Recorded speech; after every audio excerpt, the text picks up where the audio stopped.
Cool. It's your man, the YB. Let's get this microphone and sit you down, Pat, man. Check. Yeah, sounds like we're on still. Oh my god, folks. Oh my god. I ain't even playing with you, man, right now. The YB, he wounded, man. The YB wounded right now, to tell the truth, man. Yeah, but starting out, I need to do this right now for the masses. One of my doggies came through, man. Yeah. These are the kind... Let me tell you, man, right now what the deal is. Let me tell you, man, what the deal is right now. This is what the YB would be doing for certain, man. Yeah. Even when the YB can't help himself, certain man was eating last night after YB's plays. Let me find my doggy. Where my doggy at right now? Where my doggy at right now? Here my doggy at. Shout out to my doggy Nick, man. He came through. Yeah. He got boosted up after the YB plays. He up 260 large. And listen, salute to this general right here, man. Salute to Nick. Yeah. Salute to Nick. Cause he came through with the YB drink, man. Huh? Yeah. He came through with the YB drink. So salute to Nick, man. 50 large. You best believe it. Now, I don't even want to get to the diabolicalism of last night. Yeah. In fact, whilst we're here, I got my doggy. I put a post out on the IG. Let's get the IG post up right now. That's what we'll do. Can you man see it? Let's make sure I'm still streaming as well. Yeah. It looks like we're streaming still. So I'll make it big, yeah. Look at this one here. I posted this on IG. So I posted institutional and ethnic subjugation imposed upon a young light skin right before your very eyes in 2025. Have we moved nowhere in the 300 years? Question mark. DEI they claimed. BLM they chanted. 40 acres and a mule they promised. And yet, here the YB stands right before you, man, today. At Keir Starmer. We got bumped bad. I'm down. I'm going to do a video separately later in the week, but I must be down over 100 large, man. Over 100 large. I got the commentators was talking too much on Buatsi. And I didn't think he was doing nothing, to tell the truth, man. I got bumped in every angle. Check this out, yeah? You know, on my last video on Friday, I put 40 large down on Buatsi, right? But I don't know what happened. It's like I ended up in a gambling hole. It sucked me in. I ended up putting a wanna down, just thinking I'm printing free money, right? 2-2s. The fight starts, yeah. Greed is dangerous, man. Because I knew within the first 2 rounds it wasn't going how I wanted it to go. And I could have got out break even on my wanna. And that would have saved me all this stress I've got now. But I didn't. I thought, yeah, but it might come better later. It never gets better later. And I've been saying this for a while. In-game betting is where the edge is. Yeah? But you have to actually follow what you're talking about. It's no good talking about, yeah, in-game, and then not following it. You know more or less after 2-3 rounds if it's going how you expected, particularly when you adjust that for a 4 or 5 to 1 favourite like Buatsi was. Right? If after 2 or 3 rounds you're not seeing a 4 or 5 to 1 favourite, which should be a clear, he's winning every round. If he's lost 2 of the first 3, get out if you can at break even.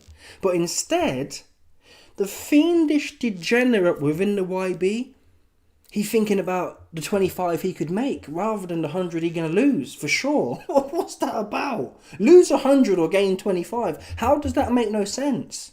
How does it make any sense? It don't make no sense. It don't make no sense at all. So I'm clinging on. Anyway, then what happens is I start panicking. Thinking, oh, I'm going to lose a wanna. So 2-2s. I end up cancelling the £100 bet and losing about 60 of it. Right? I lost about 60 of that 100. So I'm down 60 off the rip, just off that. I then make this punk move here. Right? The commentators are in my ear. Zach Parker's doing... I wasn't even watching the fight. I was glued to my phone. But I ain't going to lie. It did look like it was Buatsi. We'll talk about the actual fight in a second. Let's get through this part. I'm going to do a full video early next week on this. I'm going to show you all the numbers. Because we ain't doing no cap here. But anyway, let me finish off what I'm saying here. Right? So I've cashed out halfway through the fight. I'm down 60 large on that one I put on Buatsi just to win. Right, I then start thinking, well, there's a lick here. Because Zach Parker obviously going to win now, right? So I put a oneer on him, chasing it, just chasing it, emotional, estrogenic. It's the estrogen. I'm going to call it a spade right now to you, man. It's estrogen. That's what it is. It's not me. I'm quite rational as a person. It's estrogen in my system, man. I put a oneer on Zach Parker, and I forgot the very rule I told Michelle. I told Michelle earlier in the night. Remember Liam Cameron? That was a robbery. I'm not going to lie to you, man. Wallahi, that was a robbery, man. That was a robbery. That Liam Cameron didn't win that fight. He took it on short notice. He didn't win that fight. He got punched up. Didn't do nothing in there. Running around the place, faffing around. He got punched up. But after that fight, I'm sitting there all gleeful because we had an Acheron. We had a 12-1 Acheron, which hit as it happened. By default, it didn't really hit, but either way, we'll take the scamming on the masses where we can. It did hit. We had a 12-1 on Lyndon Arthur on points, Cameron on points, and then Buatsi to win. That ended up hitting by hook or by crook. But after the Liam Cameron fight, I told Michelle, I said, listen, this is why you back the favourite. You back the name, especially when they're fighting some nondescript plumber. Especially when it's on an Uncle Bricktop card, allegedly. Come on, man. Uncle Bricktop, he ain't playing. he allegedly old school mafiosi. Come on. Right? I told him that. So knowing I told her, you bet on the A side. Why did I bottle the Buatsi fight for? But it was looking bad, wasn't it? It wasn't someone you could have confidence in. 2-2s. The scorecards get read. The scorecards was moody the whole night, to be super moody, man. There wasn't one scorecard. I only watched the last 3 fights, but all 3 of them were moody, to tell the truth. Lyndon Arthur boxed his head off. And that's another scam that came. I didn't even tell you this one. Man. I got bumped again. I'll have to bring it up just quickly, just to show you, man, the receipts right quick. I'll have to show you this right quick, because you won't believe it.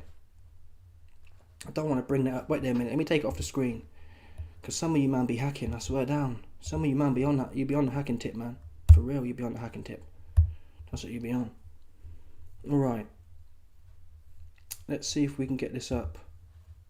I got bumped bigly on this one here. Am I even in the frame? Is this moody camera in the frame or what? Here we go. Let's get to the next scam on the masses here. Here's my Bet365 account. Look at this one here. Oh no, you've already seen that. So there's the oneer I lost, right? Chasing the Zach Parker W. There's the oneer I lost. But then I found another little coup. You man didn't hear about this. This is what happens. I tell you this all the time. I put a little bit on that's conservative and smart, and then I start getting carried away. I start chasing greed. Greed is wicked, man. I can't even really blame the Talmuds no more, because it's within all of us. I've got no business to be doing this, man. I've got work on Monday. I've got no business to be chasing shit like this, man. But look at this little coup here I thought I had. Right? Look at this coup here, look. Yeah? I bet on Lyndon Arthur and Bradley Ray to have no knockdowns. The odds are quite good. It was 1.71 decimal, which is like best part of 1-1. So I combined Zach Parker not to score a knockdown, and Bradley Ray and Lyndon Arthur fight to have no knockdowns at all. That ended up more or less 1-1. Both of them combined ended up 1-1. All that had to happen was no one get knocked down in this Bradley Ray and Lyndon Arthur fight, right? I'm thinking, Lyndon Arthur can't punch, so he ain't knocking no one down. But at the same time, Lyndon Arthur don't really go down. He fought Yard, didn't go down. He fought Yard the third time, didn't go down. Bivol, well, that's Bivol. And even then it was a body shot. And that plumber, Bradley Ray's no good. So you can just imagine, I'm sitting there watching it, yeah, and I got 50p on it. Look at this here, look. We got 30 here on this one. And I've got another tenner here. Fight distance, no knockdown, and then no knockdown here. And we've got another tenner here for no knockdowns. And the only one that didn't hit, the fat Lyndon Arthur. Listen, that fight went exactly as I planned it to go down. Lyndon was, what did I tell you on Friday, man? Lyndon was boxing his chops right off. It was stinky. It wasn't that, I mean, it was a bit stinky. But I said that. We weren't expecting Hearns versus Hagler. But that's all you need. In this game, you're supposed to just be objective. Next thing I know, this plumber, where's he from? Some plumber from Cheshire or something. Bradley Ray clips him. I thought, fuck off. Whenever, I tell you right now, I'm getting sick of it, yeah? I don't care what no one says. They're watching what I'm doing, man. Seriously. They're watching what I'm doing. Every single time I put a no knockdown thing on. I had it with Eubank and Smith. Eubank never been down. B-level beef he can't punch. He'll twist up on the floor. I had it with Bacoli. Bacoli got a granite chin. Never been stopped, never been down. Even when he got stopped on his feet. No Power Parker. No Power Parker. Are you joking? No Power Parker go in there.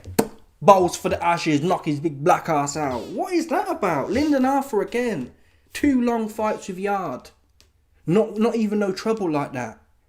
Right? A flash knockdown occurs. It's just wicked, man. Sorry. It's wicked. So you combine it all. It's not been a good night for the YB, to tell the truth. It's not been a good night. We hit a few licks. Anyway, I'm going to do a video on it separately. It's too much to talk about because I went mad.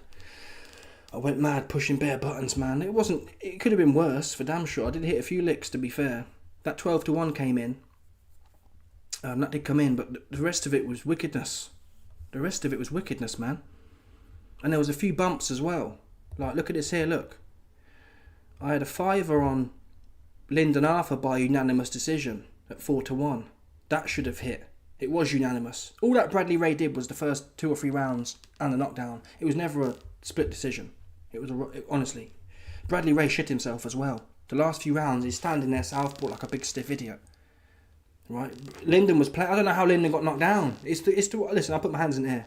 I apologise, Lyndon. It's my fault. It's not your fault you got knocked down. I don't care what no one says. There's no way Lyndon got knocked down by some plumber. He never been down before. Right? He never been down before. Like that. Not against a plumber, he ain't. A plumber he's boxing the head off of. It's like, really? Really? You should have seen my face when I was watching it. I thought, are you having a laugh? I've just put money on hour before not to be knocked down and you're on the floor. Do you know what I mean? It's just stupid, man. Proper winds me up as well. Winds me up. Ruins my day, to be fair. Anyway, let's get back to the chat before we start actually going in. I had to get that off my chest, man. Because there is some... Yeah, everyone's coming in now, horrible bets. They sound horrible after the fact, man. At the time, they're rational. What, you're telling me you expected... And this is the thing. If you expected Lyndon Arthur to go down, you could have bet that, right? No one was thinking that was going to happen. Who put him down? Who's put him down before? No plumber from Cheshire hasn't. Big shout out to my doggy. Stipe Miocic for coming through and boosting up the coin. He said, in honour of the YB Pockets, live betting is the biggest bump ever, bro. Diabolical times. Buatsi is finished. And yeah, since you brought it up, my brother, let's cut straight to that right now. Let's cut to that Buatsi situation. Because really, my night was going alright until Buatsi got his big black ass in there, man.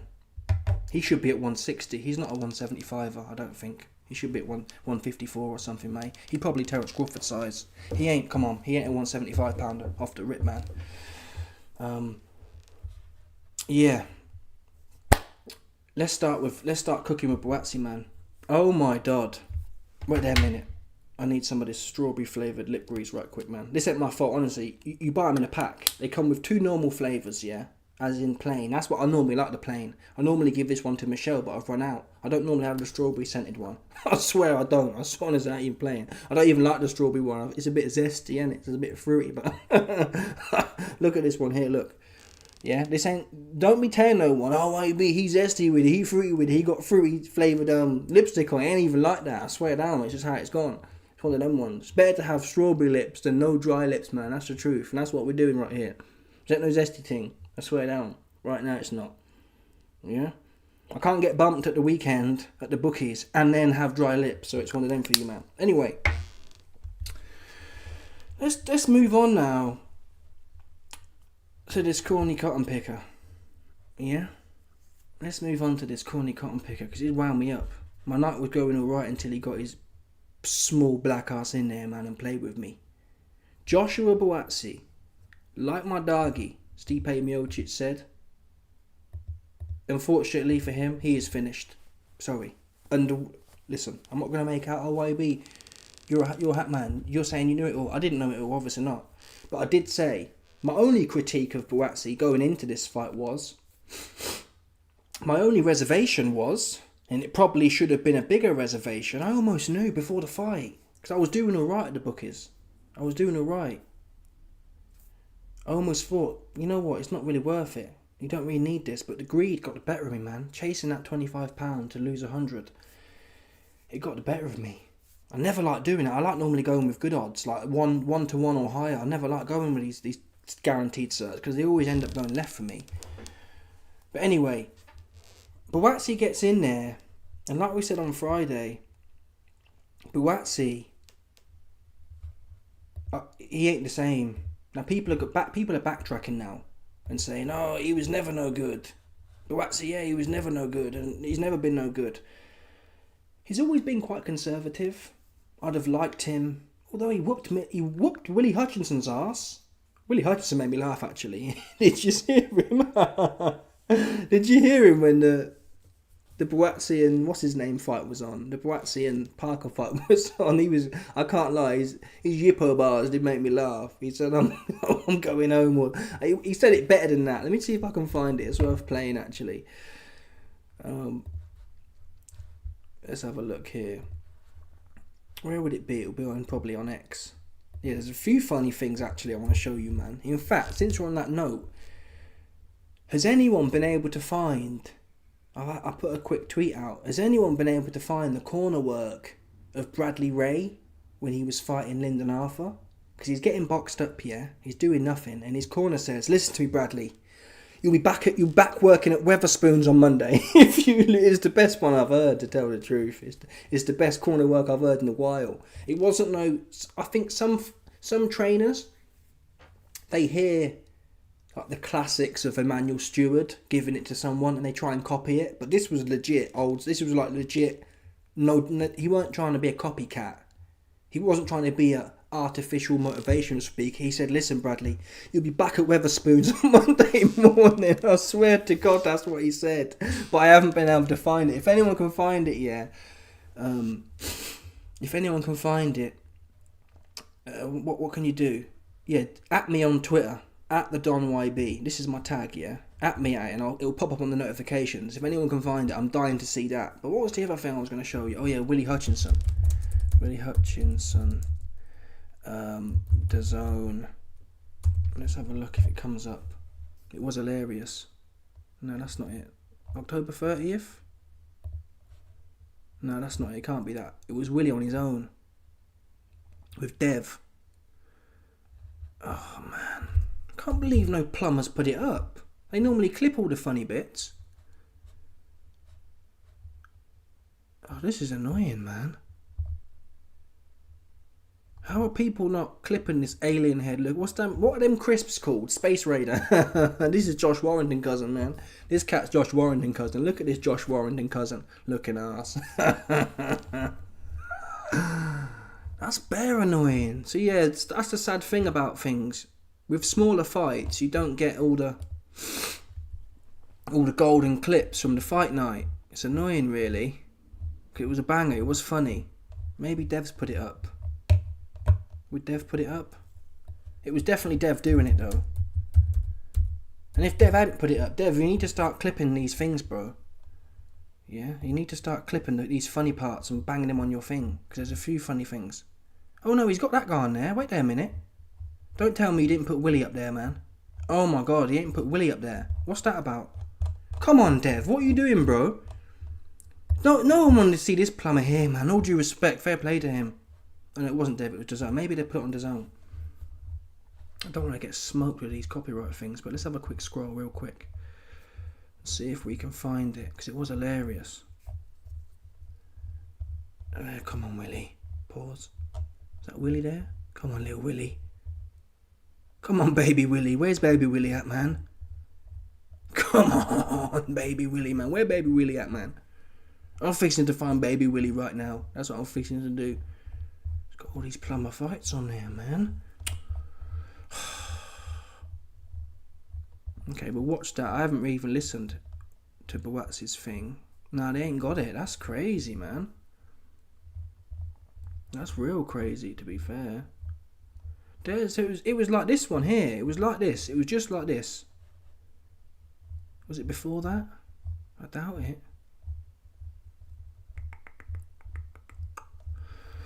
I don't know, man. That's annoying. What's the point doing that? What's the point interviewing someone? Maybe though we can find the corner work of this cat. Left hook, no. Real pressure, no. No, it's not on here. That's annoying. So if anyone can find any of them 2 clips, if anyone's got the Willie Hutchinson clip here, at me, at THEDONYB on Twitter. At me on it. Or on IG actually, but Twitter's better for me. Yeah, it's not on there, but it was hilarious. Anyway, that's dead then. I've just wasted 5 minutes gassing about that. Let's get back to Buatsi here. Let's get back to the analyses of Buatsi. Buatsi gets in there, and again, I was thinking about taking the coins off, right? But then I heard Buatsi in the interview, and I shouldn't take interviews seriously. They all say the same bars, the same crusty bars, don't they, at the end of the day? They all say the same crusty, dried up bars. But he said, oh, my sister, you know, she didn't like me losing and she didn't like me getting punched up. So I thought, you know, I know he's going to bring his family into it. He gets in there and Zach Parker's corner was mugging him off, and I had to agree. Zach Parker's corner was saying his feet are slow as molasses. I'm 200 pound or 200 odd pound, and my feet are slow. I don't even train like that, right? I'm not a professional boxer. I don't know why Buatsi's feet are 175 and he's lean and he's got chicken legs. Why are his feet so slow? His feet look like Martin Bacoli's. And it wasn't because Zach Parker's a big... Listen, the fight really should have been a draw, to be fair. I wasn't impressed with Zach Parker. Too much clinging, too much messiness. He should have had points taken off anyway. So the draw would have been fair. No man deserved to win that fight. Buatsi was too lazy. His corner, I don't know what. Virgil Hunter's trying to be like some edgelord. I've got to be honest with you. Virgil Hunter's trying to be all edgy. Like, yeah, I'll have my team in the ring, but I am the king and I'll be out the ring. Like, what's that about? What is that about? I don't know. Maybe there's some structural reason. Maybe he doesn't have a license. I don't know. But assuming it's just him being weird, it's weird. The commentators picked up on it. I thought it was odd. You got Buatsi. When you're in a fight, yeah, your cutsman needs your head to be stable and in the same place so they can work, right? If you're having to look out the ring and reach back for a drink, you should be able to drink. You've only got a minute. You should be able to drink, hear instructions, and have your face repaired all in one place.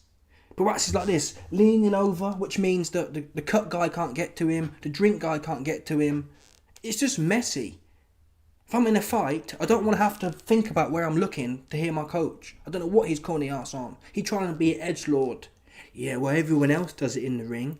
I'm going to do it. My name's Andre Ward, and I'm whoop-de-whoop, and I'll sit outside and post up like I'm really different like that corny looking ass dude, man. Virgil never been no good like that. He hit with Andre Ward, but I think a lot of good fighters, the trainers kind of cling on to their talent. Andre Ward probably could have been with any idiot and gone. Does that make sense? It wouldn't take a...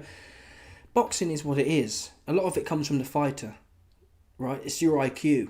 Once you've got the basics down, like your hands up and your chin down, the rest of it, you figure out on the way, especially someone like Ward. Ward didn't have all the frills. He did all the basics very well to a high level, I'd say. There's nothing you look at him and think, that's hard to replicate. He got the basics down 9 out of 10. Good gas tank. Super disciplined. That all came from Andre Ward, in my opinion. Buatsi, I did mention this before the fight. I said, my only reservation on Buatsi right now going into the Zach Parker fight, I don't know if he can go to the well again. And or if that Callum Smith fight has finished him. And I hope not. I thought Buatsi's quite hard in that, but especially in the new age, these men are operating with very high 3 levels of estrogen. They don't have more than one decent fight in them. That's what it is. And that's what it looked like to me. He couldn't go to the well again, which he needed to. Even corny-ass Virgil was saying, go get it, man. It's time to eat. You gots to eat now. Totally ferocious. He comes in like this. Okay, tight guard. I think he might be the 175 Dave Allen. He comes in like this, and Parker's awkward. But he comes in like this. He's stepping his feet in. And he's a little bit too stiff. He looked really stiff, didn't he? He looked like he had a pole up his arse. Sometimes you got to get your head down, yeah, and just start letting shots go from your shoulders, man. That's what time it was supposed to be. I'm coming in, my head down, I'm letting my shots go from my shoulders. Just nice and relaxed, just start whipping them in and make it look like you're busy. You wouldn't necessarily be able to hit Zach Parker clean, But look at Beterbiev versus Bivol 1. Sometimes, even though you're not landing clean, if you're throwing shots and missing a lot, but throwing them with pressure, Buatsi had the foot pressure. He didn't have the hand pressure. Not as bad as Dave Allen, but he might as well have been for a 175 pounder. Pressure can score points, but it can't if you're not throwing your hands. You got to put foot pressure on them and just let things go. And it sounds, it's easy to say, well, do you want to win the fight or not? Right? At the end of the day, your team were telling you it's time to go. It's time to. They've been telling you that for 6 rounds. He couldn't really go. And Zach Parker is tricky. He should have had points taken off. I don't like the clinch full stop. Ban it. I've been saying that. So it should have been a draw. Zach Parker stunk. He's really, really ugly, horrible. It reminded me of. I think he's worse than Jack Casserole, to be fair. Jack Catterall's worse than this cat. Sorry, this cat's worse than Jack Casserole. But again, you know what I'm like. I like to factor in the odds. And to be fair to Zach Parker, he was a 4-1 underdog. And he, at the very least, you can say it was a draw. So the fact he came up, he really probably should have won. Buatsi didn't deserve to win that fight. I didn't see enough from him. And you're going to get awkward nights sometimes. Right? You're going to get awkward nights. It still doesn't justify. Let's look at the stats right quick. It don't justify what we saw in there just from Zach Parker's awkwardness. That's the boxing game. People are going to be awkward. That's their job to be awkward. Right? Okay, so here's the punch stats. I'll make it big for the masses. Again.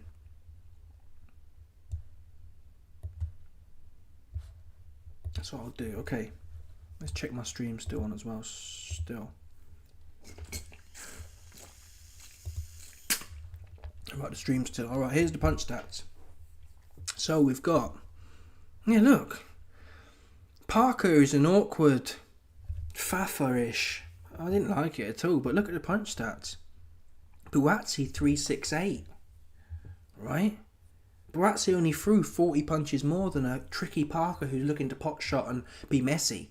That's not enough. If Buatsi had thrown 600 shots, which isn't even phenomenal, I think Beterbiev was the best part of 1,000 against Bivol. Right? So Buatsi needed to be in the 600s here to really set the pace. Even if you're missing most of them. I mean, he was missing most of them anyway. He only had a 20% touch ratio. But I think Beterbiev wasn't much higher. Let's have a look. Beterbiev versus Bivol 1. Compu box. Let's have a look here. Was it December? Was that the first one? Is that right? That can't be the first one. When was the first one? I've completely forgot now.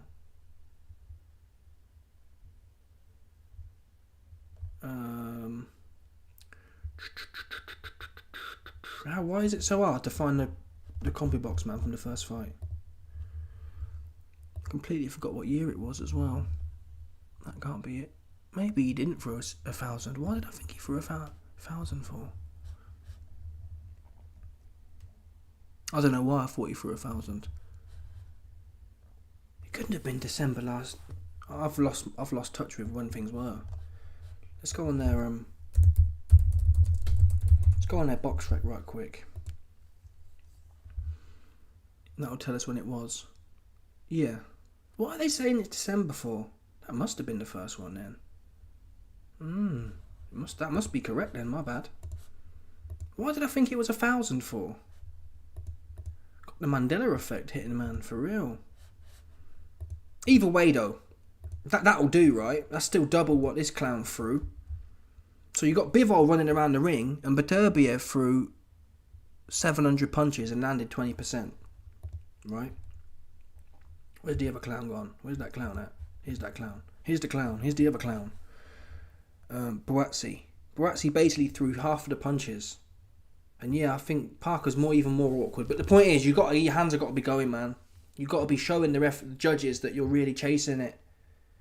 Even if you're missing, right? Foot pressure and I'm just having a go. That would have. I mean, he won anyway, allegedly, right? He had a corny win, but not in my book. It should have been a draw. And if anything, if there had to be one winner, objectively, it would have had to have been Parker for me. Yeah, ideally it should have been a draw because that performance from Parker, I didn't like it at all. But that's my personal biases. Baby, please. But if it had to be a winner, it'd be Parker. It wouldn't be Buatsi. I didn't see him land nothing, really. Didn't see him land nothing. And look at the punch stats here. Parker allegedly landed, how many more? 33% or 32% more punches. Buatsi landed 76 and Parker landed 100. So that tells a story in itself. In a low volume fight, he's outlanded you 33%. Parker had a higher percentage connect as well. So I don't know. I think Buatsi is shot. And how you define shotness is not just by the performance, but by the what do they call it? The tangibles. His feet. I've never thought he's never been the quickest footed. But he really his feet was really slow, weren't they? His feet was really slow. He was like, dude, he looked like Bacoli in there, seriously. And Bacoli's 300 and 400 pounds, so that's one thing. But at 175, you almost saw him come and he went, oh, he'd go like this. He'd be like this, yeah? Oh. He'd proper, like, there was no dexterity in his feet. He'd kind of plod in like he's a big, heavy idiot. But he's not. He's a 175er. He looked worse than, yeah, Beterbiev has fleeter feet than that. Which is quite odd because you'd think Buatsi was quite dynamic. He's never been the most dynamic, but he did look a real slow and also gun shy as well. Clearly. Zach Parker ain't a big puncher. And you can look at, let me just have a quick look here. You can look at, what's his name? Buatsi in the post fight. He wasn't even punched up that hard.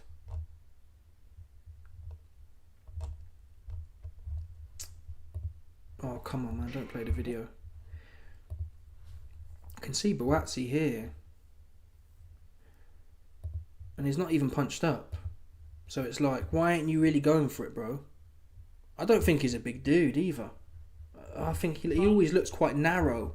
He should be a 168 pounder, to be fair. He looks really, his shoulders look really narrow and he never looks big and strong at 175. He should drop down really. 168's wide open. Well, you got Hamza there. Hamza would smoke him. He'd do him proper arm. I think Hamza would do him arm. He wouldn't land a glove. You can't even hit this full with Zach Parker. Hamza would do him arm. Bottom line. Trust me. He'd do him real harm. I wouldn't even want to see that. He'd look like, what's that other corny cat they had in there? Hamza already weighed in. This is his brother. This is Buatsi's brother. Let me show you Buatsi's brother right now. I've got his name now. Some corny cat. Some corny American cat. This is Buatsi's American cousin. What's his name? Austin Williams. Ammo Williams. You see how he got punched up? That's what he would do. Hamza would do him like Ammo Williams. His American cousin, man. Trust me. The way he do him would be colonial. There'd be shades of colonialism on his ass, man. He don't want that at 168. But yeah, this is what happened when they overcooked the fights as well. This should have been Yard. I mean, it's funny though, isn't it? We was all laughing. Remember, and Buatsi was laughing. Buatsi was laughing at Yard, rightfully so. Remember when Yard went life and death with that Latvian Deliveroo plumber? And Buatsi was there saying, yeah, I didn't like seeing that. That weren't good look. Fucking hell, bro. To be fair, you weren't fighting a Latvian Deliveroo plumber. But John Ryder gave you the blueprint here. And you can say, oh, he broke his hand. All right. John Ryder gave you the blueprint. You put your hands up and you walk in and you let your hands go. That's how you beat this guy. He's not the hardest guy. He got put down by a bum as well. He did. Let me show you. Okay. So all you can really hope... I don't think, honestly, I don't like writing someone off. I like Buatsi. I put money on him. The Lord knows that. It's not personal. And I guess he came out saying, well, I won it. And he didn't, bro. You know what happened, man. Yeah, he said, oh, he always comes with that humble rub. Oh, it don't matter how you win as long as you win. Yeah, but you didn't win, bro. You maybe nicked a draw based on how I score fights and the fact that Zach's really irritated me, but you didn't really win at all. You looked like you was out of ideas from round one and nothing changed. It looked like a bit like a Canelo performance, to be fair. That's how you'd expect Canelo to lose, or the older Canelo. That's how you'd expect the older Canelo to lose against someone tricky. Just like... There was, tell a lie, there was a little bit of oomph there, just not enough. There wasn't enough of, okay, we've got to fight. I've got to really make it messy now. And his trainer was telling him he's got no excuse. He just didn't want to go there. I get it. We have it all the time. Right? It's like when your boss offers you weekend overtime and you just don't want to do it. That's how it looked to me. You've been there so many times over the years. You can't do it anymore. When you're young and you're having to graft on the weekend, it's one thing. When you start getting older and you just haven't got it in you no more to do the lates. You haven't got it in you no more to do the weekend nights. You can't do it. You ain't got it. That's what Buatsi reminded me of. He ain't got it in him no more after one fight. Where is it? Here we go, look. Zach Parker fought Tyron Zouge. Yeah? And Parker went down once in the second round. So he's having life and deaths with nobodies. Yeah? He's having life and deaths with nobodies. And that was part of my analysis. I mean, he can't stop anyone. I watched this fight, Michael D'Alio. He went life and death with Michael D'Alio. Life and death he went with him. Now the argument was, well, Zach Parker's coming in better form. Maybe he did. Maybe he didn't though. Maybe, from what I saw in there, it wasn't like Buatsi looked great and then Zach would also look great. He looked finished, honestly. Let's watch the, not watch, I want to listen to the post-fight interview. Because this does wind me up. I hate that humble rubbish, man. I hate that kind of, listen. I mean, let's play the footage anyway. Let's play, not the footage, let's play the audio. Close on the scorecards. You can hear a bit of the noise. Ringside thought that maybe Zach did enough to get the job done. How confident were you that you got the job done tonight, Josh? Firstly, I'd like to thank God. Very, very grateful Friday for what has happened after the Smith defeat. Big up Smith, he came to my change room, wished me well, I came out here. I must admit, it wasn't my best performance, but what do champions do? They win. Regardless how it comes, you take it. So I'm very grateful, very, very grateful for that. Was you surprised by his style? Very awkward, a lot of holding. I could see you getting frustrated, having a word with the ref. Like, when are you going to take a point for what he was doing? Was you surprised? I don't know what style that is. You keep holding, going on the floor. You can't be on the floor about 6 times and claim you won the fight. How? So, look. So I'll stop it there. Buatsi's right. Like I said, it should have been a draw. Yeah, you can't win a fight doing what Zach Parker did, in my opinion. At the same time, though, you can't win a fight by doing what you was doing as well. Now, listen, people are tricky, right? But if it was possible just to be tricky, then Usyk would lose all the time, right? If it was possible just to trick your way through things, no one would ever win a fight. John Ryder wouldn't have put belt to arse, right? If Zach Parker could just have his tricky style, he wouldn't be having life and deaths with everyone as well. All these knocked down here and knocked down. Listen, there's a reason I wanted to take my money off early. It won't go in how it's supposed to go. And the commentator said, rightfully so, rarely so, they said, Buatsi needs to come in there and be on point. He's always been a bit of a slow burner. But he needed to put Zach Parker in his box and let him know what time it was. This is John Ryder part 2, man. That's what he needed to do, but he never did. The referee is, again, Buatsi is right. He should have taken points off for the holding. I don't understand. There should be a rule. Me and Michelle were talking about it. It should be 1 clinch per round each. So call it 2 clinches, full stop. We can observe 2 clinches per round. And after that, it's points off every time. Simple as that. A bit like the eye pokes, right? Oh, we can't stop it. Well, you can. Militancy. I don't even want to see that, but if you have to have a clinch, 2 clinches per round. Full stop. I don't care who engages them. 2 clinches, that's it. Bosh. Points off every time for the person who engages. I want to see fighters like this. Never need to be like that ever, or underarming. It should be like this, or you relax, or whatever it is. No underarming rubbish. Points are coming off, man. Simple as that. That's the only way to fix it. And I don't know why Turkey can't build that in. Even if he doesn't want an overt rule change, Turkey can write into the contract. Hey guys, you're getting paid $1 million, and every clinch I see, every clinch I determine was engaged by you, I'm taking 50 bags off. Oops. That's a private contract. It's your choice whether to fulfill it. Right? And since Turkey's paying all this money, he got the right to do that. I don't want to pay big money to watch people clinging on. I want to see you fight. Or move your feet, or move your head.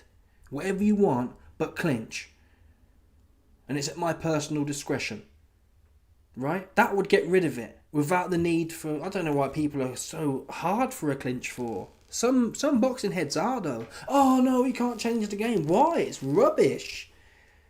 Michelle's a casual, obviously, right? And it puts her off. She don't even want to watch. That's part of it. No one wants to watch that.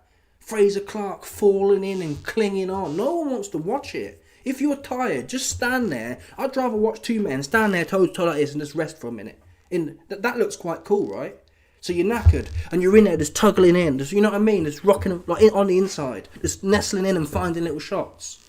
I'd rather watch that than have two men hug or Dave Allen rabbit punching. It's just tacky and it's not doing nothing. It's like you're fainting trying to do something. Dave Allen, right? He'll get close. He'll make a messy clinch and he'll do some little rabbity body punches that do nothing at all. What's the point doing that? What's the point? Get rid of the clinch. It ruins boxing, seriously. It's probably the one factor that ruins boxing the most. Make the ring, two factors would clean the sport up. Make the ring 16 feet or 18 feet. 16 feet below 147 and 18 feet above. And the clinch, ban it, full stop. Or make it, penalise it, like I've said. 2 per round, and after that it's points off for the initiator. Simple as that, man. Keep everyone tight. But it's not going to happen. I don't know why everyone's so hard for these rubbish rules for. If it's not working, it's not working. I haven't met one person, apart from some industry heads. I've heard Lennox Lewis say before, yeah, Tyson needs to tie him up, or someone, talking about Tyson Fury maybe. Yeah, get in there with Usyk, tie him up. No, don't do that. Punch him. Get up close to him and work him like a heavy bag. It's heavy bag time, not clinch. Lennox loves it though. Yeah, get in there and muscle it. Or no, sorry mate, your fight stunk the place out, most of them. They did. That's why I never got hard for Lennox. Too much cheating in my opinion. Look at Vlad. Jab and grab. No, sorry folks. That's like a glitch. It's no good. And Zach Parker had a little bit of a glitch. So I'm not crying for him. I don't think he needs to look at himself. Anyone who comes into a fight, or Devin Haney jabbing and grabbing, anyone who comes into a fight looking for like a little niche, yeah, I'll get my shots off and then I'll dip at the waist. Zach Parker was getting his shots up, dipping at the waist, coming so low and ending up on the floor. That's a hack. Sorry, bro. You didn't win. But you should have got a draw to penalise. Buatsi didn't deserve to win himself. So neither man should have been happy that night. Buatsi didn't deserve to be the alpha omega on that one, I'm afraid. Like I said, it wasn't my best performance, but it's good to get back to winning ways. Obviously, your team are going to go back and look at the performance. What do you think you learned from that performance going forward, where you are going to go up to the world level stage where you should be, Josh, and compete against the best? Do you know what it is, Ade? I salute every fighter that has ever lost a fight and stepped in the ring again. I salute you. What camera am I looking at? This one or that one? Which one? I salute every fighter that steps in the ring, especially after you lost. I salute you. It's a big thing. How difficult was that Callum Smith defeat to get over mentally and physically? It was a tough one. I ain't lost for years, you know what I mean? So it took a lot of time. I paid a price at it. I was away from home for 5 months. I wanted to be home, but I was away from home. I got something very special on the way. I'm so happy, so excited, cannot wait. But I don't know what this cat's talking.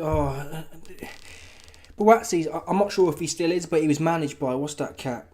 258 management, AJ's thing. This is the thing now. Fighters lose and they need a whole... What's that thing called? You know, when they go away for a bit.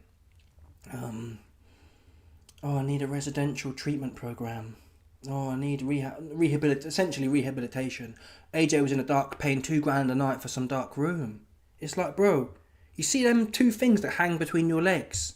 Yeah? Stop hanging around a bunch of man and let them hang out. What do you mean you need a $2,000 dark room? Oh, I needed 4 months to travel the world.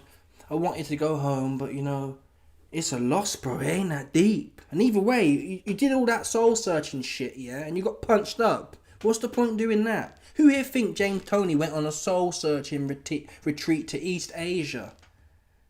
Yeah, I had to go and find myself in East Asia and travel the world and broaden my horizon. Who here think James Toney was doing that when he lost to Roy Jones? Who you think? Oops. Or any other of these old school cats? Oh yeah, you know, really hard. I salute anyone who lost before. Come on, man. Come on, bro. And I wouldn't even mind if he did all that shit, yeah, and turned up. You stunk the place out after doing all that, man. Just let your nuts hang. Let your nuts hang. I lost, and this cat from Derbyshire, Plumbington from Derbyshire, is getting it. That's how it used to be. I lost my last fight. Not all of them. There were some corny cats, no doubt. But if you want to be the best, like Buatsi claims he wants to be, right? I lost my last fight, and this next muppet, he's paying for it. He got a debt to pay. Yeah? I'm cashing Callum Smith's check on his ass. That's what I'm doing. That's what you had to do, bro. You didn't need East Asia for that. You didn't need, I wanted to be home so bad. But I went to East Asia and travelled Africa and... Okay, now what's your name? What's that cat? Indiana Jones. Is that what you're on? Indiana Jones, corny sounding ass dude, man. Screw your head on. Let your nuts hang, bro. I could tell you that for free. You don't need no East Asia trip and Africa trip to tell you that. You know what I'm saying? These new age, man, they're just too soft. That's the bottom line. They're too soft. Too much social media. You know what I mean? And one's there, you have to do this in your lifetime. If you don't travel Africa and this place and that, you'll never find your true self. Yeah? That's how you get you, man. This cat went on a retreat. A 4-month retreat program to find himself. And he come back like this. All sorry looking. I've been away from home, but I got the win. Like I said, it wasn't my best performance, but we're very grateful. We'll take that. A win is the most important thing, right? First fight under the Queensbury banner as well. So many big fights for you in the light heavyweight division, domestically and obviously on the world scene. Who do you want next, Josh? You know what's happening at the end of the month. I'll be watching. I'll make sure I stay ready. Have a few weeks off, but I'll make sure I stay ready for whoever's next. End of the month, we are talking about Benavidez Yard. That's what you want. You want the winner. The win, absolutely. This was important. They said whoever wins this will be in a good position, and I got the win. So let's see what happens. Josh, I'm very interested to know why you kept the beard. Every time I see you in the fight, you go clean shaven. What's the beard? Benavidez, listen, man. Never mind the winner. Honestly, Buatsi needs the loser, and it's gonna be Yard. I'm sorry. Here's another one. I'm sorry. He can run out of gas, but Yard's going to run out of gas unless he knocks him out. I'd like Yard to win. Listen, I'd like many things. I'd like to hit the lotto numbers, right? There's loads of things I'd like to happen. Yard's getting weighed in, man, unless he clips him. Yard's best hope is to just dip and rip and hope it, because I don't think Benavidez has the best chops. That's his only hope. Outside of clipping him, he's got no hope. If it goes more than 6 rounds, he's going to get stopped as well, Yard. If Yard don't clip him early, he's going to get stopped because Yard was going life and death with Arthur, who was gassed himself. Yard was going life and death with him. Life and death, he was going with him. Twice, in fact. So if he don't come out... I've been saying this about Yard. Yard needs to come out and let his nuts hang, like Lyndon Arthur 2 fight. He's only ever done that once, really.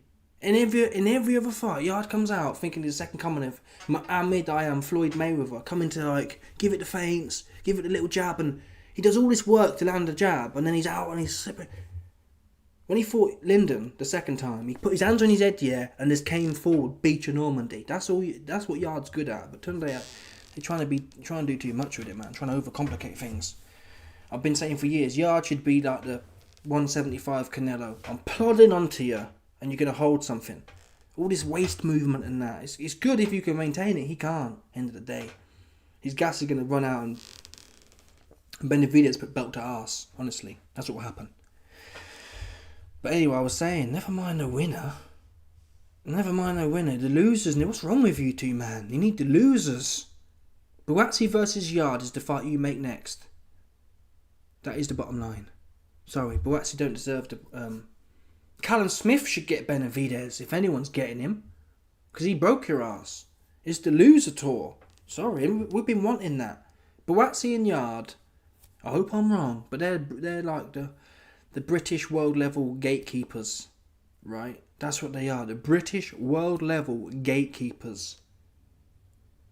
You just saw that, and this is a great example of it just crossed my mind. We say, Zach Parker's tricky, so maybe it's not Buatsi's fault. You put Zach Parker in there, Benavidez or Beterbiev. Oops, you see that one there? Maybe I'm wrong, right? Get Benavidez, get Zach Parker in there with Benavidez or Beterbiev and see how tricky he look, right? And maybe I'm wrong. Maybe Zach Parker's able to go in there and herky jerk. And if he is, that would be a good test of how difficult it really was. My base case would be Benavidez and Yard stop him within 8. Could go earlier. right? And that's the point I'm making. Beterbiev don't do nothing that special, really. High volume, head down, he's on you. But Benavidez got a few more frills, but in the main, he's pressing you, and his hands are going. Beterbiev, he's pressing you, and his hands are going. Buatsi's like a big stiff mummy. Super narrow, like, And if he misses with his jab, Beterbiev will throw his jab to miss it. He's not necessarily trying to get a boner because he landed his jab. He'll pour it out to herd you, and then he'll put something on there. Buatsi, if he don't land his jab, he's like, well, what do I do now, coach? He's like, scratching his head like, That's what it looked like. I had no ideas. And yes, Parker was rocking and rolling, but get him in there with Benavidez or Beterbiev, and we'll see how tricky he was. He gets stopped. And that's what's lacking from a lot of cats. They don't want to let their hands go. And listen, YB, you're not in there. Listen, man, pay me what you're getting paid, and see if my hands are going. That's what I'll say. And that should be the standard. Pay me what these men are getting, yeah, and see if I don't throw my hands. Put it in the contract. AYB, what do you think Buatsi got for this? 400 or 500 bags, right? AYB, we don't believe what you're saying, right? Here's the 400 or 500 bags that Buatsi got. If you don't throw your hands, you don't get paid, right? If you miss a jab and don't want to throw your hands, you won't get paid. You see what I mean? That's how it should be, man. If your hands ain't going, and your butt's stiff, innit? Buatsi pause. It's like super narrow and like, his feet come in and it's all. I don't know. He's finished, man. My base case right now. He finished. You need to go on the British Bum Tour now. Yard versus Buatsi is a must next, no matter what. Bottom line, not interested in these two. Ain't deserve fight Benavidez. Them two need to fight. Whittaker, get Whittaker in that mix. Buatsi, Yard, Whittaker. What other cats are there? There's another one in there, but there's a few. Is the point? Those are the fights we should be seeing now. A three-way derby. Let's have a quick look, actually, at the rankings. Could you throw Zach Parker in there? I don't really want to see him again, to tell the truth. It's not personal. His style stinks, man. Sorry. His style really stinks. And that's the best they can hope for. But what I find weird is, Willie, this is what tells me Buatsi might be shot to bits, right? Willie, he was alright. Buatsi, now, before Buatsi got weighed in, yeah, Willie weren't doing nothing. Right? When Buatsi was on the way up, Willie's quite tricky. Not as, I think Parker's quite long and he really is a hacker. Willie was a bit more there, but still, that shows you the difference between shot and not shot. Broken and not broken. Needing a 4-month East Asia retreat and not needing a 4-month East Asia retreat to screw your bonds back on for you. Okay, let's have a look at European light heavyweights. Callum Smith's another one. Okay, maybe he's earned world honours now. But you could easily have... Yeah, those would be the 4. Ben Whittaker, even Willie Hutchinson, actually. But yeah, Ben Whittaker, Willie Hutchinson, Anthony Yard, and Buatsi. They should be in a little thing together. Right? Semi-finals and the losers fight. One of them. That's the level that I don't want to hear about Josh Buatsi going for world titles or interim world titles with Benavidez. Sorry, no. It should be Callum Smith and Benavidez if Callum Smith wants it. And if it's not, it still shouldn't be these man. Sorry. These men ain't really proven nothing. What's Yard really... Yard still hasn't had a mid-level fight. He had life and death with Lyndon 4 times. That don't get you to world level, bro. Sorry. It don't. A world level fight, for me, a world level qualifier is Yard Buatsi. A world level qualifier is Whittaker and Hutchinson, maybe. That might be stinky, though, to be fair, mightn't it? Because they've both got a bit of a stinky style. But you get the point I'm making. It's not you beat Zach Parker. Barely. You lost Zach Parker as well. You don't know. You don't pass go, I'm afraid, brother. Anyway, let me get some comments. I've been gassing for a minute. I think a few men have come through still. Alright, let's get to these super chats, man. So, we got we've done Stipe. We've done Saint Stipe. My doggy AC came through and said, Arthur nearly got bumped with the draw BS. I had so much coin on him, pause. And in the Buatsi fight, I had to hedge my bets. Thought Buatsi was losing. Yeah, bro. At the start of this video, I've been said that, bro. I messed up bigly last night. I went all over the place and got bumped even more. I went all over the place and got bumped. I lost my head in the panic of it all. But let's now move to Arthur, actually.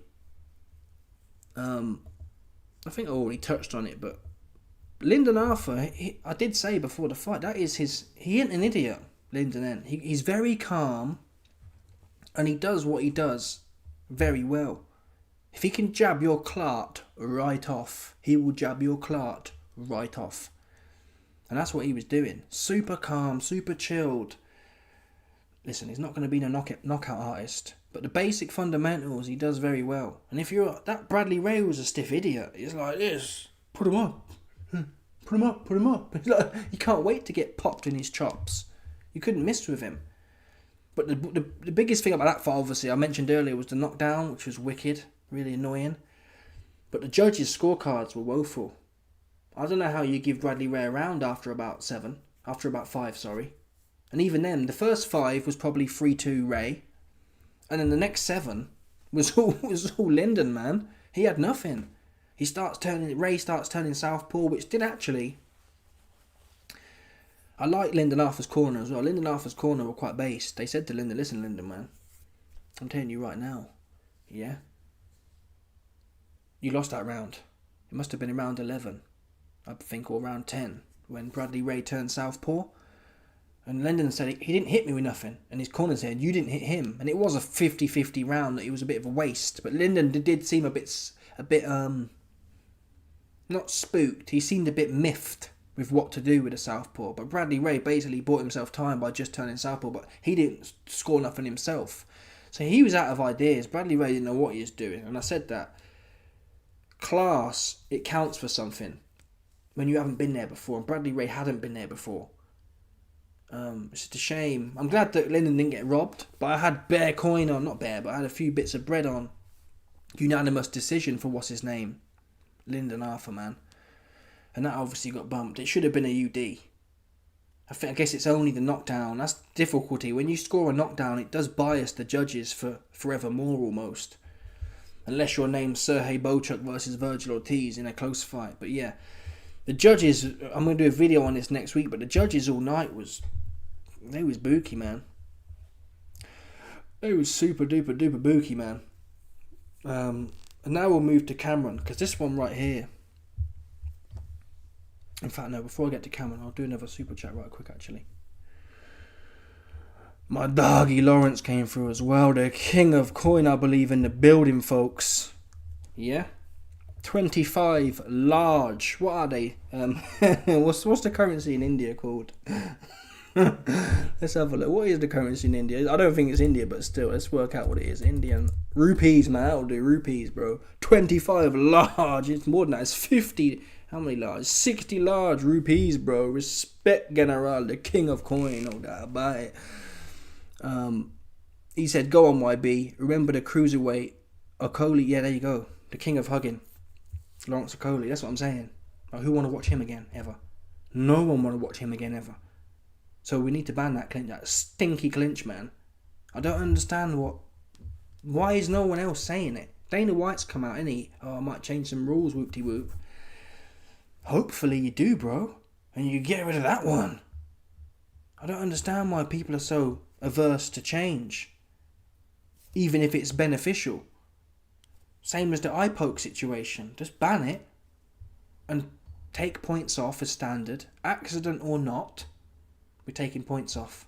Because Demetrius Johnson said, oh, you can't help it. When you kick and when you do this, you stick your hand out. Well, yeah, but you best believe if people were getting fined and or points taken off, your mind, you'll be conscious then.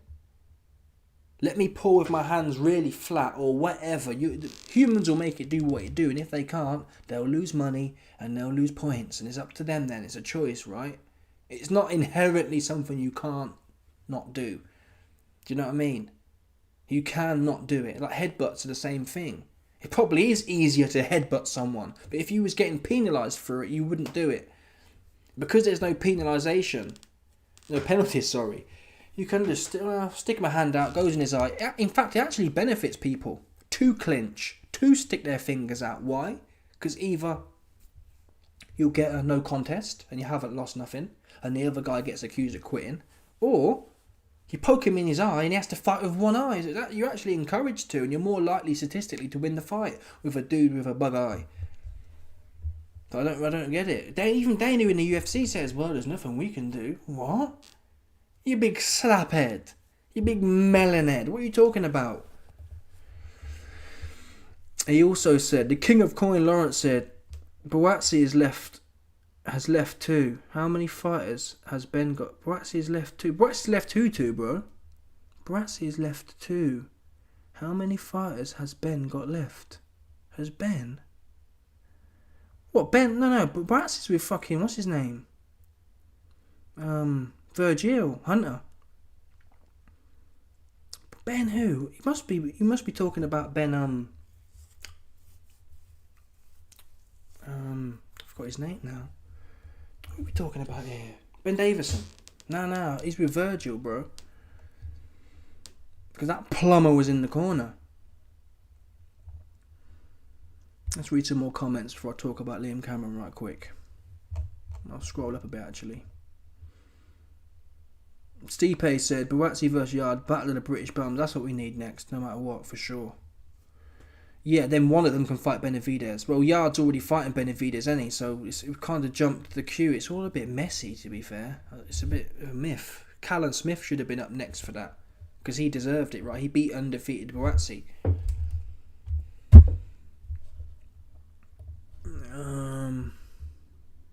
I'd give anything to see Buatsi versus Beterbiev next. Yeah, what's Beterbiev doing, man?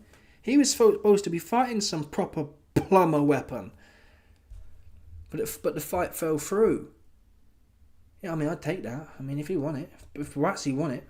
I'd rather see Beterbiev and Benavidez, though. Assuming Benavidez beats Yard, I want to see Benavidez and Beterbiev. I don't even want to see... I mean, I watch it, but I don't want to see Bivol and Beterbiev 3. I'm not... End of the day, Benavidez has got a belt, right? So we might as well. If Beterbiev wants another shot, fight Benavidez, because that fight will set a light. And we'll see, even though Beterbiev's a bit old here, we'll see what really he on. That'll be the first real... someone who can challenge him. In the last 10 years, okay, Bivol could challenge him, but it's not at his own style. It'd be a bit like, I don't know, Mike Tyson fighting some other... Mike Tyson versus David Tua. Let's see how that got on, right? That'll be the equivalent. And that'll be a banging fight. That'll be a fight. I can't see how that's a stinker, to tell the truth. It would have to be banging. I don't know what he's doing. I think Beterbiev's trying to hang out the back of Bivol for the fight, but I'd just get busy if I was him. Let's have a look, man. Oh, look, we're about to block this cat. Look at this corny cat here. He got blocked. I'll put this cat in. He's in timeout. I'll put him in timeout. You know, I'm not even going to block you, bro. I'm just going to put you in timeout. Here, you have 24 hours on the... Listen, man. Listen to this corny cat. This corny cat here, yeah? Let's say we put this cat here. Yeah? You go on the naughty step, man. I'm putting this corny cat in the naughty step. Bosh. That's the wrong one. Oh no, I hid your ass now. You just gone. I meant to put you on a naughty step, but you just gone, bro. It's one of them for you. Apologies, bro. Yeah, I wanted better for you. I wanted you to be on a naughty step, but you just outie.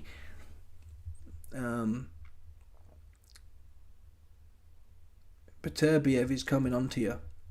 Pause. He's doing you serious arm. Buatsi is terrified of serious. Yeah, that's how it looked to me. Zach Parker can't punch. He can't punch at all. Willie Desmond said, I'd like to see you fight someone on Misfits, maybe against another... I'm down, man. I'd punch that plumber. What's his name? That Wade, I'd weigh him right in. Seriously. I'd cut weight for him as well. With his big, long neck. I'd knock his neck... Honestly, people, the things I'd do to him would be ungodly. I wouldn't even train as well. I'd just turn up and cook his ass. Seriously. I'd turn up and I'd smoke on him. For real. In fact, you know... I'm kind of thinking, I don't even know if I want that fight. Seriously. Because I'm a empath. I'm a humanitarian. And what I'd do to him, yeah. Because I feel like Nate Diaz and McSniff. Remember when Nate Diaz said, you came on in, took everything I'm working for? That's what that corny cat did. Who's he, man? He ain't been doing this. Yeah, he hopped on fake Paul and rode him out. Rode him like this. He hopped on KSI and rode him, man. He been riding for the put on. I would punch Wade up. No camp. I'd put it in the contract. No camp, fresh off the couch. I'd just walk into him in straight lines. Like this, I swear down to you right now. I would as well. I'd walk right. Ask anyone I spar with. I'll put my hands right on my head, yeah, and just walk into them.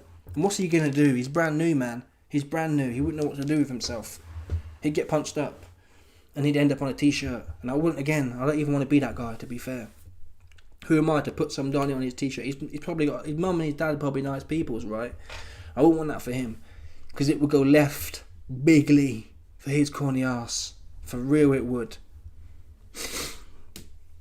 Daniel Crawford said, YB, were you up or down? Watch the start of the stream, bro. I'm down probably 120 to 150 large this weekend, unfortunately, folks.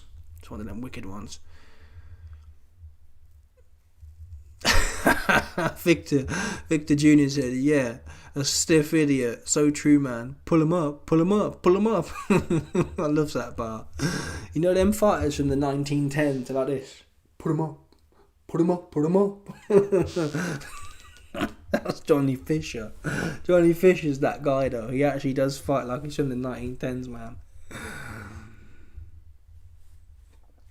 AC said, I train boxing a bit, and that Bradley Ray reminded me of my trainer coming forward with that. Lyndon was posted up in the corner, clipping his head back when he came in. Yeah, he was, man. He was schooling him. It's really annoying that he got knocked down, because I could have been laughing. I'd have been up. That would have been 70 quid profit I'd have taken rather than a 50 quid loss. It's really diabolical, man. I salute Lyndon though, because he got back up. And Lyndon ain't brand new. You know what I mean? He does have old school elements. That is the way he's not the most old school. He's not going to stand in the pocket where you're rocking and rolling, but his composure, you can't deny it. At a certain level, obviously, if you overmatch him, you overmatch him. But if you put him around his level, he's very composed. Look how he dealt with Yard in the first fight. Right, he was supposed to get, I think he was a 20 to 1 underdog. He was supposed to get steamrolled. He has very good composure, and he stays very calm. Yeah, he gets tired sometimes when he probably hasn't trained, but he's not Floyd Mayweather, but his composure relatively to his skill level. If Floyd Mayweather's a 9 out of 10, Lyndon's probably a 4, right? But relatively to his level, he does show shades of Floyd Mayweather level composure. He don't get startled and yeah. Lyndon Arthur and Joe Joyce's jabs need to be studied. Lyndon's is piston though. Joe's needs to be studied. To be fair, Lyndon's is, especially early in a fight, it's rapid. It's like a. Joe's was slow. That's the crazy. Joe had a slow jab, but somehow it would just thud people's heads off. So that's even more interesting. Speed does kill. So Lyndon's makes sense why it lands, because it's his niche, and it's very quick. So very quick things are harder to block, full stop. And he also throws it from his waist. And when people are jabbing from their waist, it's a much harder angle to read. If I've got my hands wrapped on my head like this here and I'm jabbing out, it comes in one plane, right? It comes almost in one dimension. When you're jabbing from your hip, you've got the XY then, right? You're coming diagonally. So you go to the different, that's my explanation. It's coming in 2 dimensions then. And then you got Italmo who's fucking shape-shifting, and his jab's coming in. His jab's coming from Andromeda Galaxy or something, man. He's switching in and out, whacking you in the back of the head.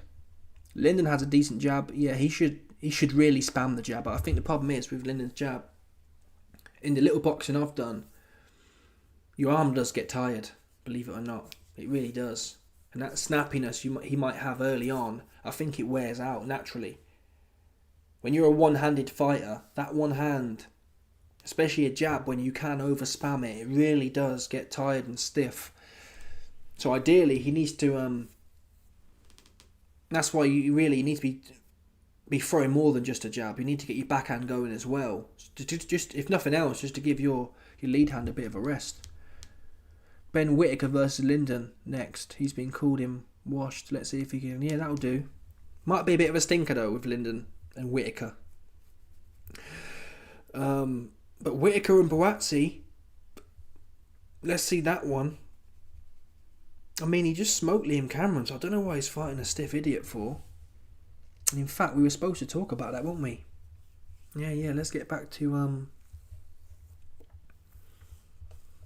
the Liam Cameron. I'll finish on that, and then I'll do some more comments, and I'll head out of here. What was I gonna do? Oh yeah, Liam Cameron. Oh my God, man. Oh my God, Liam Cameron. I don't know what they was watching, but I did feel sorry for that cat, to be fair. Even though I won some bets. I did win. I won Liam Cameron on points, I won, and it helped my ACCA. We had a 12-1 ACCA. Lyndon points, Cameron points, and Buatsi to win.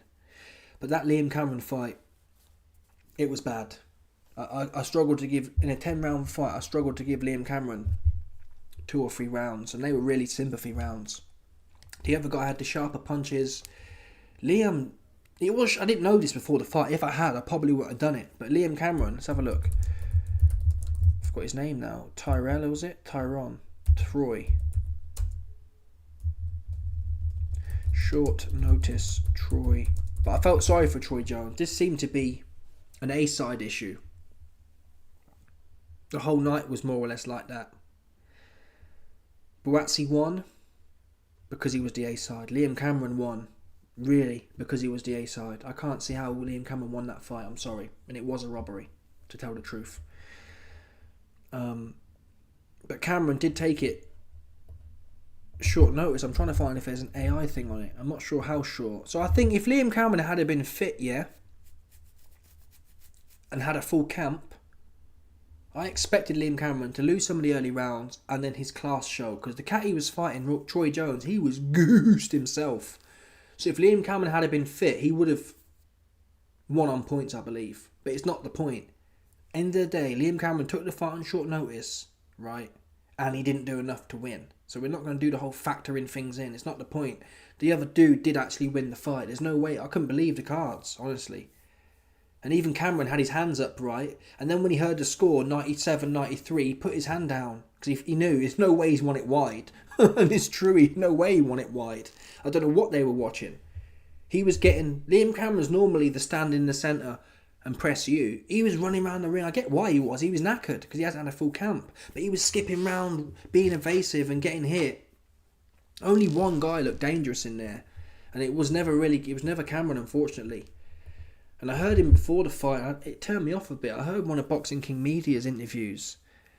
And Cameron was like, yeah, you know, my kids can be happy now because I got a bunch of money. And let me see if I can find it and play it for you, man. It just turned me off, though. To be fair. It just turned me off. Let me see if I can find it. Where is it?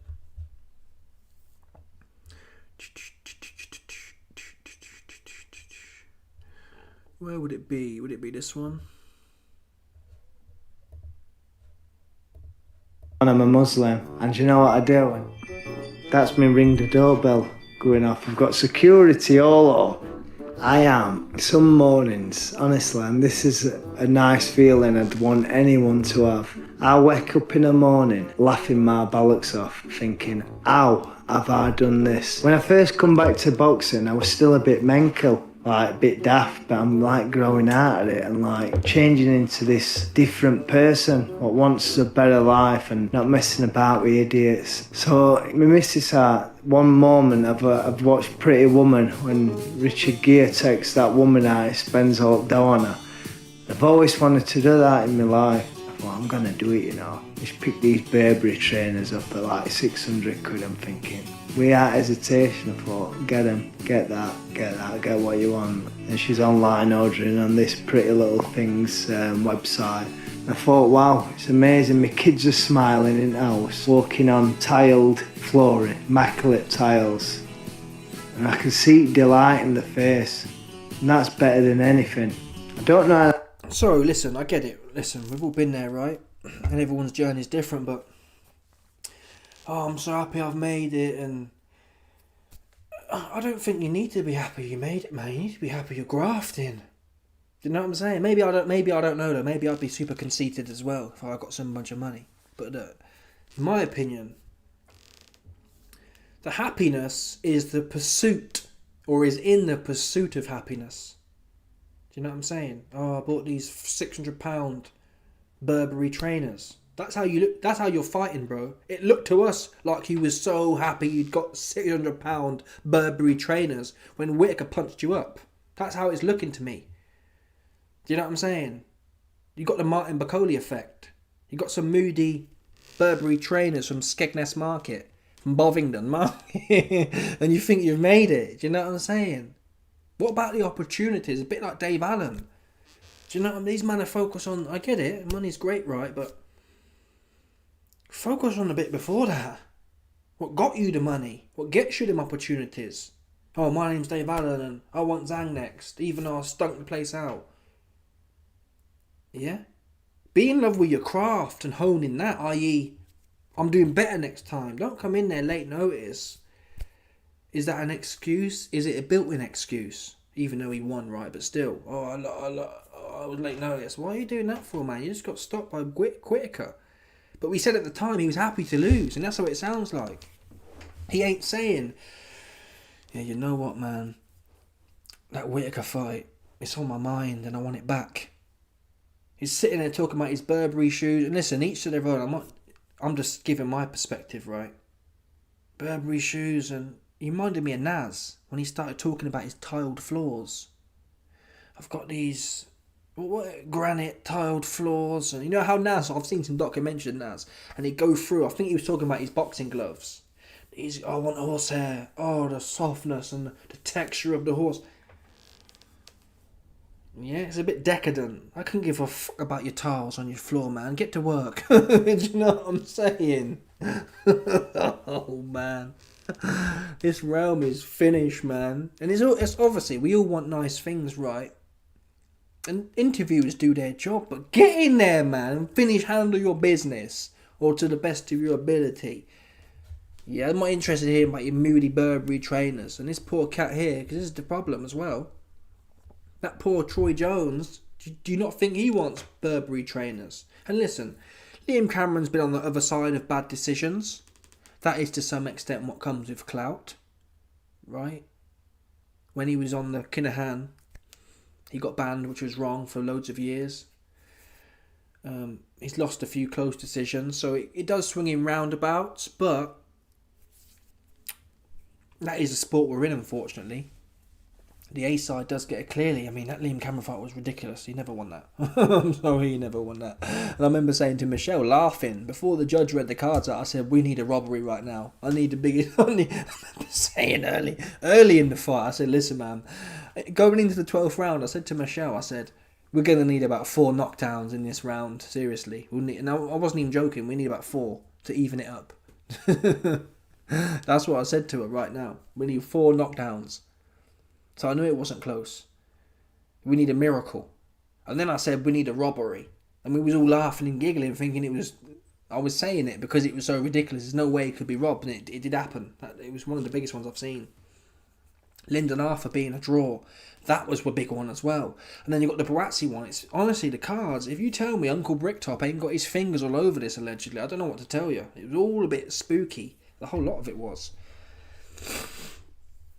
And we need to sort it out, because it seems to be every week there's something like this, or every week there's multiple cases where it's not even, these fights weren't close. No one minds over 10 rounds. If someone won 4, you know what I mean, okay, alright then. But when you've lost 8 on the trot, and the ones that Liam Cameron did win was close, you could have got give them to the other guy. The ones the other guy won, the ones Troy Jones won, were clearly his. The ones Liam Cameron won, you could argue for the other guy, to be fair. That's what you could do. And same with Buatsi. The ones Buatsi won, you could argue for... what's his name? Zach Parker. But yeah, it's the only thing that makes this whole... it makes this gambling situ difficult to live with as well, because you just, even if you get the right pick, the judges. So I bet on Lyndon Arthur by unanimous decision. Even if you get the right thing, it ain't the right thing.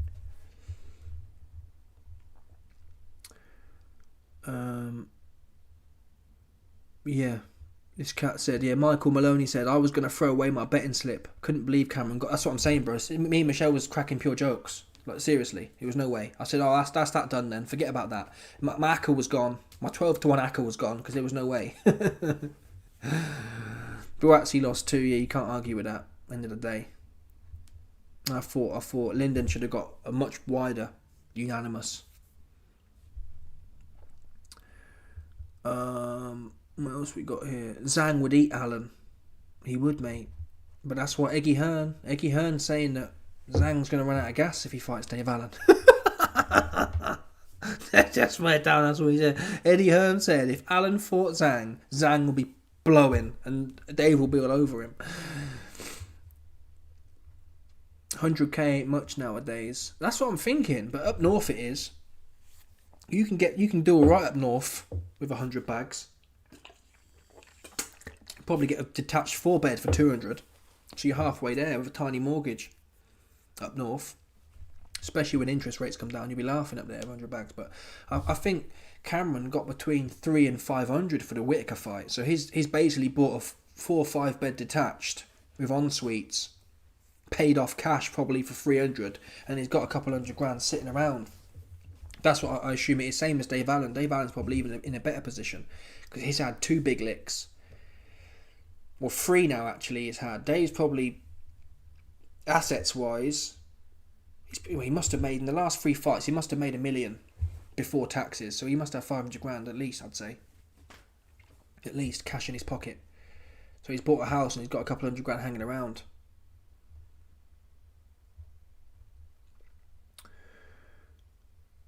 Nedster said, same with this punk Cameron. He made some council house money, now his hunger's gone. Yeah, I don't know. Listen, it's good to some extent. It's good to have... Well, is it good or bad? But I'm not saying you need to chase money like it's your god. But at least focus on... I don't think money is that satisfying, but I've never had none like that. But still, in my experience, it's the bits you do to get in the money. That's the fun part. The actual money coming into your account... Listen, you know what I mean? It's one of them. I actually enjoy it, I have to be honest. I don't think... If I retired, I'd have to do something. I'd have to go gym for 3 hours a day, for example. I couldn't just sit around and be retired and bullabus. I'd have to be busy. And to be quite frank, the jobs I do, I'd all... YouTube ain't really a job, but still, even the removals, I quite enjoy it. I enjoy going there, man. Because your mind ain't sitting around idle. You don't make big money doing it, but I actually quite enjoy... I've only just started it 6 months ago, but still. You're out there and you're filling the van and you're emptying the van. It's got some... It's a bit like people... I've not got no skills, right? I can't do woodwork or plumbing or electrician, but it's relatively the same. You have a goal. You get there at the start of the day and you need to put... Or if you're a brickie. I can imagine these jobs, these physical labour jobs, based on my experience, are quite satisfying. Because you have a job, you get paid to do it, and you start with whatever you start with, and you build up, and it ends up being quite sad. You know, like a child when they build Lego. That's what it's like with these manual labour jobs, and I was never taught that. I was taught that you're an idiot if you do them. But in reality, that's the way we're going back to. If you can't make a lick on the internet, essentially, until the robots come, that's all you're going to be able to do. And to given a choice for me between sitting in an office and getting out there and being busy, I'd choose being busy, to be fair. I can't think of nothing worse. I hate sitting around. It goes slow as well. Listen, the other day, I was out on a Friday. What was it? Not this week, the week before. I was out from...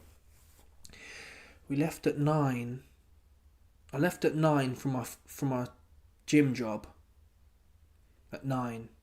We got there at 9:45. I didn't get back till 9. And I'm telling you, yeah, there wasn't a boring moment.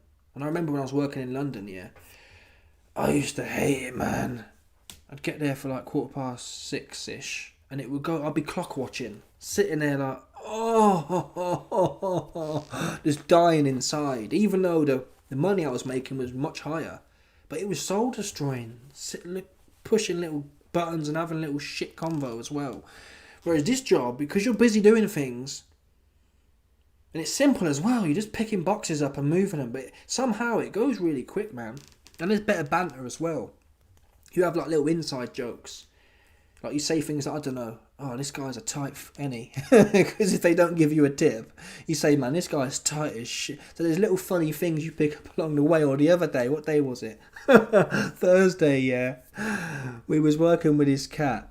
Good guy, to be fair, but we was working with him. And his job was to come in and unscrew all the beds. Because some people purchase an extra service. They purchase I can't be asked to collapse my own beds and collapse my own wardrobes. I want to pay someone else to do it. So his job was that anyway. He collapses them all, yeah? He collapses all their things, and we get to where we're dropping the gear off. They're moving from a flat to a house. So we get to the new house, yeah? And the guy comes down and says, my boss's name is Toby, that's the guy I work with, right? He says, hey, Tobe, I don't suppose you've seen any of these screws. And Toby, with a straight face, says, nah, mate, I ain't seen the screws. And he's like, oh, I kind of need them to put the bed up. Anyway, he leaves, and then he's like obviously panicking, looking around, and me and Toby are pissing ourselves. Like, you had one job. You had one. How have you lost the screws to put the bed together? It's just them little. It's probably not funny to you, man, but at the time, it makes you laugh. It makes you laugh, little things like that, and it's got much better banter than the corporate cats are stiff, man. They're all trying too hard to be someone, and a lot of it's an act. You can't just let it all hang out. So, yeah, you're always on your best behaviour or network. And I get it. There's a value in it. Networking and being seen to be it's just a bit. For me, anyway, I'm just a basic cat. And if I had my time again, I'd go into a trade. I'm too old and washed up now. But if I had my time again, I'd go into a trade. The only downside is it does wear on your body, which I've heard. But you can make some decent money, man. You can make some decent money. And if you're smart, if you're not putting up your nose or gambling it all away, you could be retired by 50, to be fair. If you're smart about it. Obviously, if you're not, you're not. But if you're smart about it, there's no reason you couldn't retire by 50, 55 anyway. Because you can make decent money. I've got a friend who's a scaffolder. He can make 75, 80 a year. Which in the UK puts you up there, man. I think the average in the UK is like, 35. So you're smashing it. So if you went in there super smart and not blowing it on holidays and whatnot and just grafted it out, you could be done at 50, I reckon. If you squirreled it away and was smart.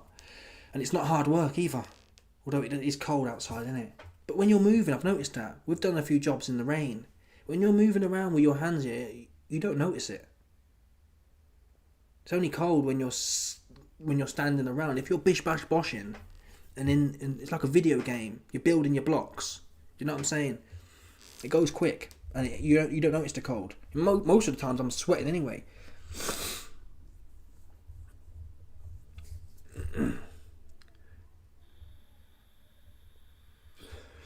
Michael Maloney said corporate crowd in London are arrogant. Yeah, in the main, they think they're too nice. Each to their own, though. It wasn't for me. But part of me thinks I could have just stuck that out. But it was, I don't know. It wasn't for me, man.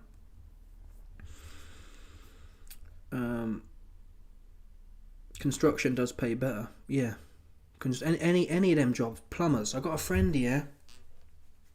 And he was bang on the gear as well. But listen to this story. I had a friend who was bang on the gear. I'm talking, he must have been spending between 1,500 and 2 bags a month on gear, right? And at the same time, he was an electrician, a sparky. He was a sparky. He was only 40 years old.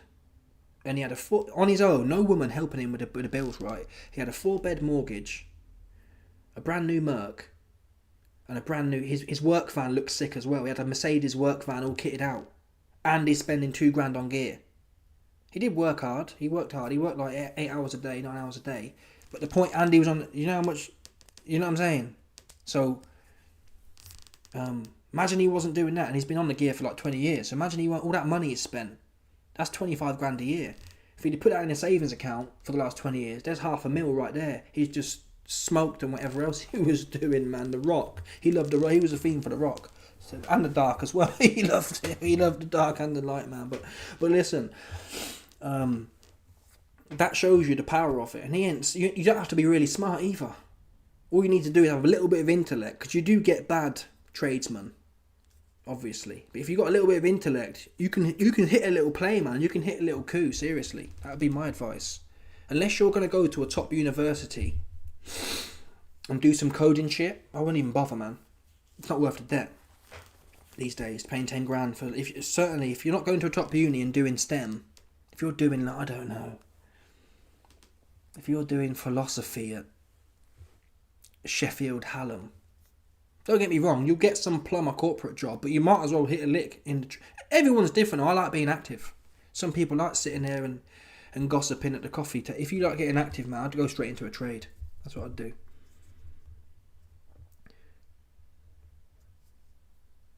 Yeah, Michael Maloney said Sparky's earning £300 to £400 daily. Yeah, and if you got he in his case, he had his own business as well. So that's another whole scale. He's got employees now working. So it's like he ain't that smart. He's putting he on the light in the dark. So he ain't that smart. Well, it's not about being smart. You can end up bang on it, but still, you see the point I'm making. He must have been spending 2-3 hours a night smoking as well. So that shows you the potential. And he's quite young still. He must be 45 now. And he's had the house 10 years ago. No one else, no woman chipping in for the bills, and he's a single parent as well. He's got his daughter living with him, so I do rate that, and that shows you the potential. I wouldn't bother, bro, unless you're going to a top uni or doing some coding shit, or unless you've got an in somewhere that you know you're gonna get. Like one of my other friends, his dad. If you got to put on, you got to put on. His dad was, I don't know, some big project manager running some big project managing firm, and he said to his son, yeah, go to uni, get this degree, and I'll put you on. If you've got that kind of put on, then take a risk. But these days, with AI and whatnot, if you're just going to be an everyday corporate plumber, man, again, if you like sitting around doing that, do it. But if you're someone who likes to be active, you'd be surprised. Listen, I've been there myself, right? Top job in London. And I used to look down on people. But now I've come back around again. You know what I mean? Being active is fun, for me. So if you're that way inclined... This whole myth, I was told, if you don't go to uni, you're a muppet. Do you know what I mean? That was inbred in me. My parents said, yeah, you have to go uni, And it was good if that's what you want to do, but I've always been physically active. I'm not really supposed to be sitting around pushing buttons. I don't find it super fulfilling, right?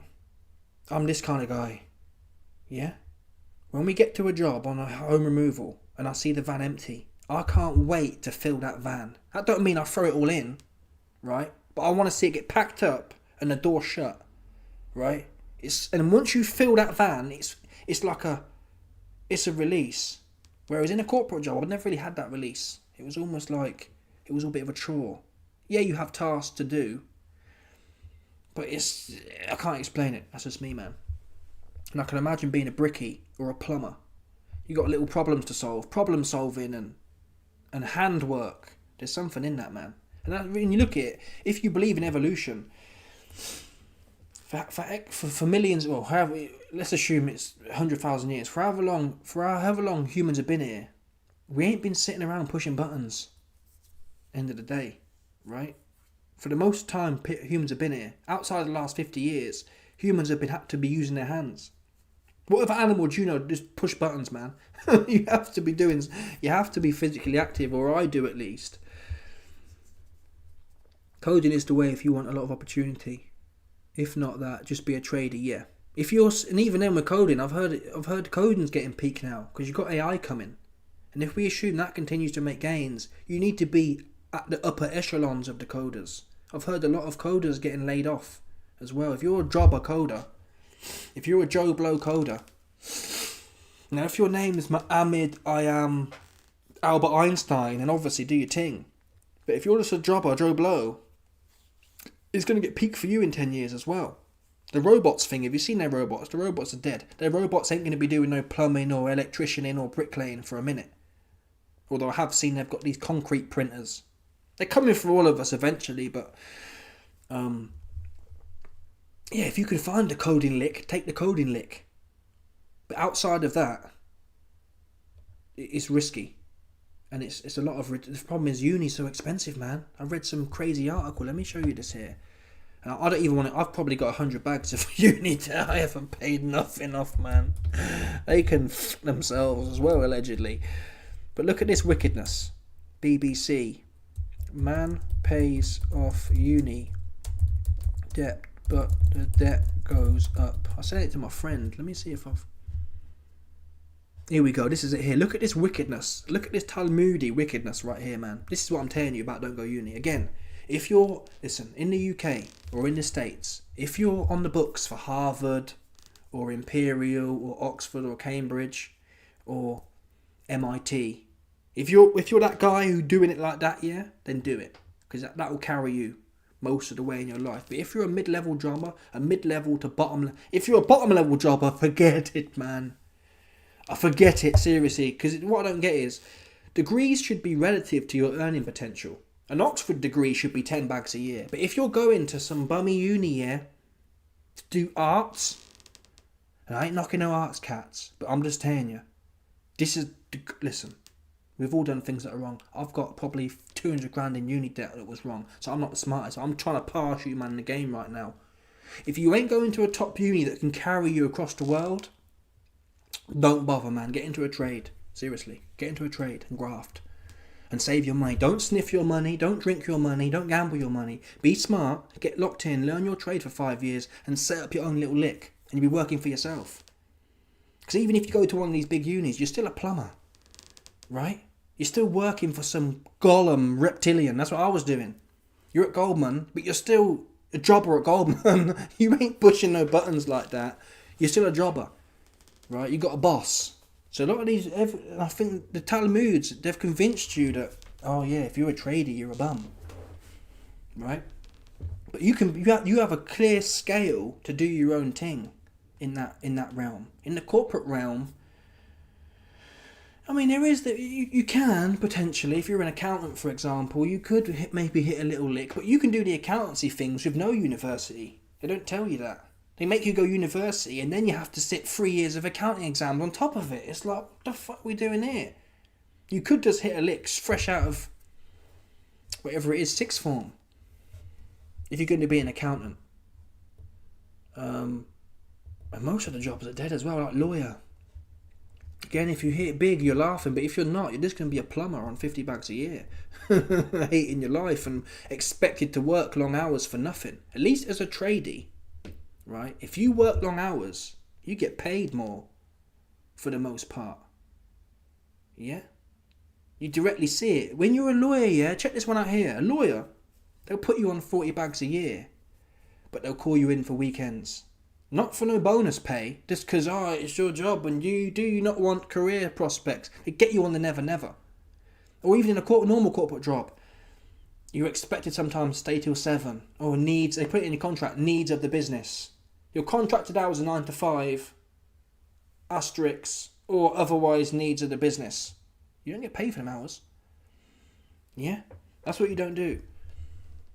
And I've heard there's a drought as well. There's a drought of tradies as well. And the ones that there, most of them are bums. If you've got a bit of brains about you, a lot of them are bums. A lot of trades cats are bums and lazy. They work on day rate. But if you come in there to hit a lick, you can make good money. And even if you can't, I was thinking about myself. Because how it works in a lot of trades, you'll have a day rate or price work. Price work means you keep what you kill. But a day raters, I've got this friend who's a scaffolder, yeah? And day raters, what are they on? It's about 180 quid a day. 180 quid a day. And you get paid that no matter what work you do. Right? And he was saying some of them turn up at 8:30 or whatever. And they're gone by 2 o'clock. Now, I don't think that's right. I'd rather get in there and hit a lick. He can make 300 or 400 quid a day if he's smashing it, kind of thing. I'd rather if I'm going to be there, if I'm going to get up and go to work, I want to hit it and get in and get out. Do you know what I'm saying? And even in that example, some people work on price work. You can almost work part-time as well. Because you're self-employed. So you can just turn up Work 8 till 2 on price work and smash it and get home early. Or you can smash it Monday to Thursday and have Friday off. Do you know what I'm saying? So there's angles there, man. But anyway, let me get to this anecdote right here from BBC News. Check this one out. Check this one right here. I got a £44,000 student loan. Now I owe 54 bags. Here we go. Here's a maths problem for you. Adam borrowed 44 bags to go to university and has paid back 7 since graduating 4 years ago. How much does he owe? 54 grand. So it's a debt trap. I haven't even looked at mine. Mine will be between 100 and 200, somewhere there, because I ain't paid a lick of it. And they you best believe it, allegedly they been ain't gonna get a lick of it either. They been ain't gonna get a lick of nizzle, man, from the YB. I'm staying under the 30 bags, and the rest I'm taking cash, allegedly. I'm not getting a penny out of me for this. It's a shit piece of paper anyway. I could have been done it on my own. It's a cabalistic scam on the masses. That's what it was. And I was too young to be informed, man. That's the end of the day. It should be 21 to be an adult. I was too young to be informed. They're corny money, man. Just print some more like you've been doing for the Talmuds. I tell you what, that 150 large I owe you, print some more and wipe it out, man. I ain't paying nothing. You best believe it, allegedly. So, this shows you some cat, and I think mine started at like, 50 odd. But the interest, particularly when there was high inflation, the interest was crazy. It was like RPI, which is the highest one, plus 4%. And there was points RPI was like 10%. So if you've got 50 bags of debt, they're going to be putting on top 5, 6 a year. So every year you don't pay it, it's growing up. And even if you are paying, this is what I'm saying. Even if you are paying it, this poor cat here, he borrowed 44, he paid back 7, and it's gone up another 10.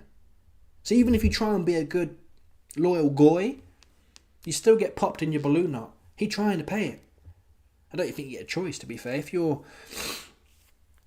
got what they call it, if you're getting paid through what's that thing called? If you're employed, they take it straight out, so you don't even get a choice. That's why I like cash in hand, allegedly. Yeah, I wouldn't even hit the limit anyway, even if it was all allegedly declared. Some people might say, not my opinion. Yeah, even if your income is, I think it's 30 grand. What is the pay? How much to earn to pay back student loans? I think you have to be earning about 30 bags a year. Oh no.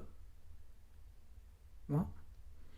You start paying back your student loan when your income exceeds an annual threshold, which varies by loan plan, but typically between 25 and 32. Well, it wouldn't matter anyway, so I ain't making that.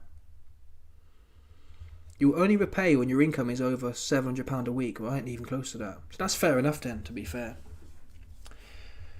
£3 a month. If I was making £3 a month, it's not too bad. You got to be making. Listen, you're not going to be a boss, but £3 a month. Do you know what I could do with £3 a month? I'm making right now what? About 1,400. I'm living hand to mouth. 700 rent. But I live lean, man. I'm not really fussed. I'm really not fussed. I don't miss nothing. I'm not really bothered about going on holiday. If I went on holiday, I got to come back to the trap, right? I don't want to go. I don't want to go. I want to stay. I like my routine. At the end of the day, I'm a creature of habit. I don't mind working either. I like getting up, having routine. If I don't have routine, it ends up a bit wiggy for the YB. Yeah, it ends up on the packet allegedly for the YB. So I like being busy. I don't like to rest too much. I've got to be doing something. I've got to be finding a coup somewhere. Otherwise, it ends up packet time for the YB. That's what it ends up being. And I'll be linking Deshane. If the YB ain't busy, he's linking Deshane. That's what you best believe. Yeah. But yeah, ultimately, this case study shows that like you're going to be in that forever, and it essentially ends up another tax. So if you're making 40 grand a year, right, and my friend is making about 50 or 60, and she was paying like $550 a month to the government on top of that to pay it off. But that's probably just covering her interest. We did the maths earlier. If you've got a 10% interest rate, she's just breaking even. So it's another tax, essentially. That's what it is. You can say, well, you borrowed it, so, you should pay it back. I mean, it's true to some extent, isn't it? But look at all the corny cats. Trump's team borrow how much money and just folded it. And you can't do that with government debt. You can't fold. You can't just go insolvent. Oh, I'm bankrupt. Oops, wipe it out. They don't do it. They stay on your neck. They stay right on your neck, man. It's crazy how that works. That's how you know it's the Talamoodies. Because trust me. Yeah?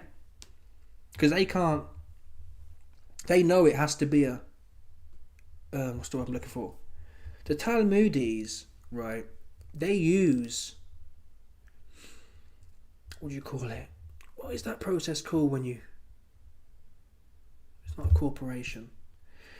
Well, when someone makes a company and folds it, the Talamoodies use that to their benefit. But student loans, they don't care. They can't make no licks off that. The only lick they can make off that is bosh. Bish bash bosh.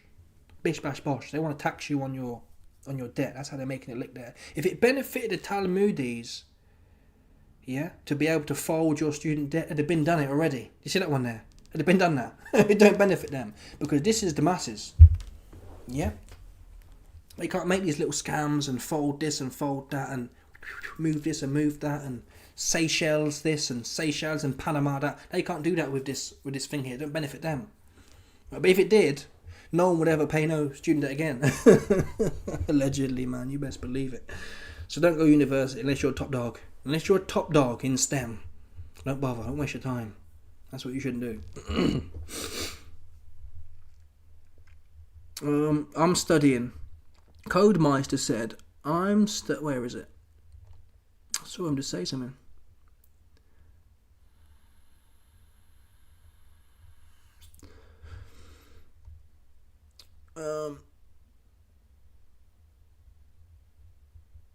Why be spitting straight facts? Why be teaching the masses?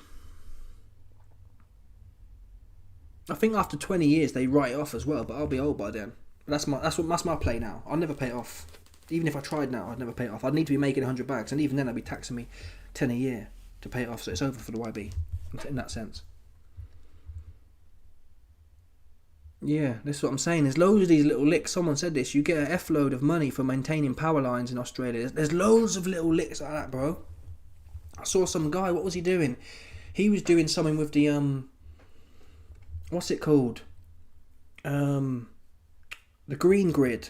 So you got the wind turbines. I can't do heights, so that's no good for me. But there's loads of these little coups, man. You wouldn't believe. There's loads of little things you can look into. Or another one. I couldn't believe this as well. You know, on an oil rig. This is probably obvious, but on an oil rig, my friend said, he's a scaffolder, the one I told you about. And he didn't want to be away from home. But if you do want to be away from home, and you're an electrician, a plumber, a scaffolder, you can get these gigs on these rigs. No one wants to do it. It's dangerous and it's cold, and probably not cold, but you get the point. It's dangerous. You're away from home in the middle of nowhere on an oil rig. But if you can deal with that, I think they do 2 weeks on, 2 weeks off, and it works out. You want about 10 grand a month. And half the time, you're sitting around because nothing to do. It's basically a safety precaution. They have you there on standby, but most of the time, nothing's kicking off, right? So it's one of them ones. There's loads of these little things, man, you can look into. And even outside of that, just doing bog standard tradey shit is better than university. Yeah, oil rig pays, but dangerous stuff. Yeah, I think someone has mentioned that. I regret going university and fortunately got a trade first. I regret going university. Fortunately got a trade first. What do you mean? Did you go university then?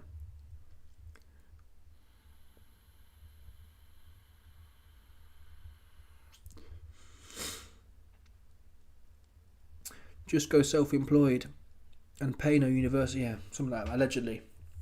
Cash in hand, man, allegedly. Some people might say. I've even heard people in the US with 500k, even $1 million. Yeah, they can. You can easily do $1 million in what's it called? In study debt in the States.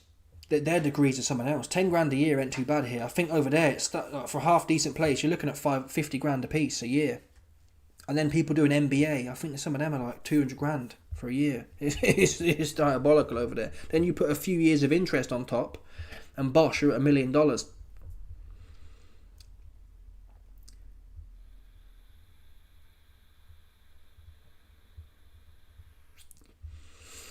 I never got a lot of university debt. I won't pay it anyway. Yeah, that's the play. Get a college degree or work your way up. Use that money to build an emergency fund and invest that money. The thing with investing, though, investing's a bit of a myth, man. It's better than putting it up your nose, but ultimately it won't make you rich if you're broke. You have to work for your chance at that. You have to look at a 20, 30 year graft. Investing's better than putting it up your nose, but even then, I'd argue, outside of putting it in an ETF, you want an index ETF, man, don't you? Because the minute you start pushing buttons, it's dangerous. You end up in a, what would you call it, a false dichotomy of thinking you're going to hit a lick. The further people can stay away from day trading or messing with stonks, the better is my base case. Buy the Nasdaq 100. Wait for a big dip and buy and hold indefinitely. Don't trade, because that's one way you end up in trouble, in my opinion. Everyone these days want to be a trader. It's not likely to happen for you, man. It's just the bottom line. Long term, no leverage, no in and out. Just buy and hold over a 20, 30 year period in the Nasdaq, and you shouldn't go wrong, because technology is always going to go up. It can't go down unless there's a big Talamudi scam, which is possible, but then everyone's in the same boat.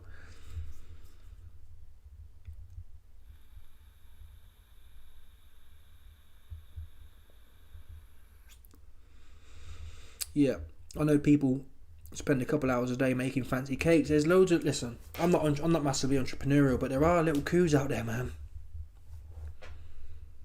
I moved to the States to work on pipelines, about 10k a month. That's what I'm saying, man. Alex, how did you get into that lick? What was the put on for that lick? Where did you move from as well? And what was the process to learn that? Or did you have a skill already? Were you like, I don't know, did you have a trade already? Because that's what I've heard. To work on an oil rig in scaffolding, for example, you still need 5-10 years experience. They're not going to take Joe Blow. So you have to build up. Because I was thinking, I'll just hop on that, but you can't. You've got to have, obviously, which makes sense, but still. I'm on 70 a year, but I put, Paul Stubbs said, I'm on 70 a year, but I put 45 into pension to avoid large child support and student loan. Yeah. Well, I didn't know you could do that, man. What, are you self-employed then? Or does it go into the pension before it even hits that? I don't even know how it works, to be fair.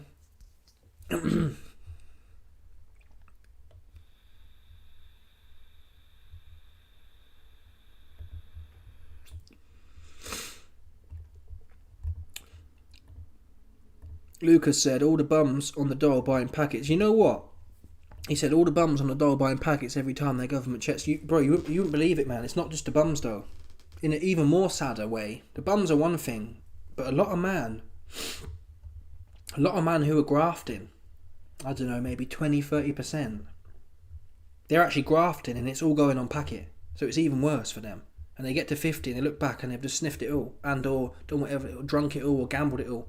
That's even worse, because the bums really don't get much bread. Universal credit's no good like that. You're not going to be balling off it. I believe in making enough money to the point that interest dividends keeps coming. Yeah. I mean, realistically, if you had $1 million right now, you could have locked in. If you had $1 million right now, you could have locked in 5% a year on a 30-year. So that would have been 50 grand a year. So you need $1 million and some decent interest rates. But again, most people are looking at, I want 10 billion. It's not going to happen for you, bro.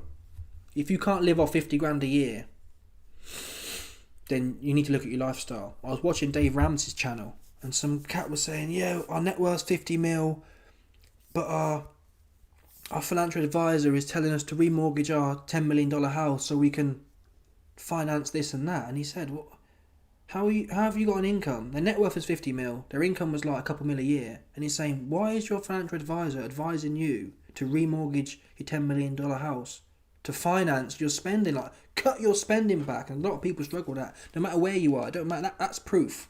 If you've got a $50 million net worth and you're thinking about remortgaging your house, and the woman was like, yeah, but we had this private jet, we fly by private jet. It's like, what? So it shows you that these spending habits, these Kabbalistic, Babylonian spending habits, they work across the curve, or they're applicable across the curve. It's not about your income level. Whether you're on 100 grand living without your means, or 50 mil, or a couple mil a year, it don't matter. It's about, I mean, how much money do you need, bro? Everyone should be able to survive. I guess it's not about survival. You got to do what makes you feel good, but I'm lucky. I have really low. If I can go out for dinner once a week and have a takeaway another time a week, I'm fulfilled. I don't want no holidays. I'm not fussed. Like I said, you got to come back. And even then, even if I was to live on holiday, I'd only be doing the same thing I'm doing here. My YouTube videos, gym. So what difference it make for me? Not a lot. I think lowering expectations, detaching yourself from the from the kind of social media, oh, everyone's going to be the next Andrew Tate with 50 Bugattis, is probably a good thing. I know myself, when I was chasing, I was a lot more unhappy when I was chasing, trying to get rich. Do you know what I'm saying? Because inevitably, if everyone's trying to get rich, you can't. It's not how it works. Everyone can't be rich, man. And that pursuit of trying to get rich, it can, for me at least, it wasn't very fulfilling. It was stressful as well. Now I'm happy being a bum, man. I've found contentment being a bum, and the small things in life. Like I said, I like going to work all day and getting 100 quid in my pocket. It's not a lot of money. It's £20 an hour, or even sometimes it's less, but it feels quite fulfilling for me. I ain't gonna lie. It's not the end of the world.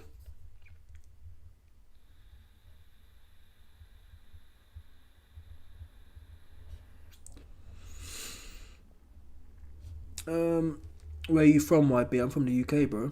My dad's Jamaican, mum's English. One critical thing I forgot to mention is to move to a cheaper country like Thailand. Yeah, if you got an online income, then you might as well get to the east. I was thinking, before my YouTube fell off, I was making on average probably 1,700, which ain't bad. Well, not for me. It's not anyway. I have to work I have to do YouTube and work at a gym 15 hours a week to make about 1,400 now. So at the time, I'd have been laughing. I could have, at that point, gone to Thailand with a friend who also runs an online business, and I could have been sweet. And even now, I could maybe make it work. He was renting a 2-bed flat. It wasn't a big boss flat, but he was renting a 2-bed flat in Morocco for about 300 quid a month. So I could, even on 700 quid just from YouTube, I could make that work, right? 200 quid a month for housing. I've still got 500 to faff around with. But I've got a little thing going on here now. I've got a little routine I'm quite content with, so I don't want to rock the boat.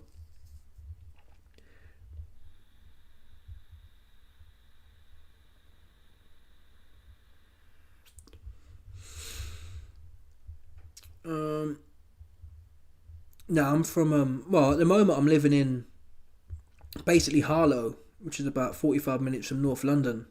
But originally I'm from Northampton. How do you know I'm from Sawbridgeworth? Yeah, I'm based in Sawbridgeworth, which is near Harlow. Most people wouldn't know Sawbridgeworth though. Sawbo. What?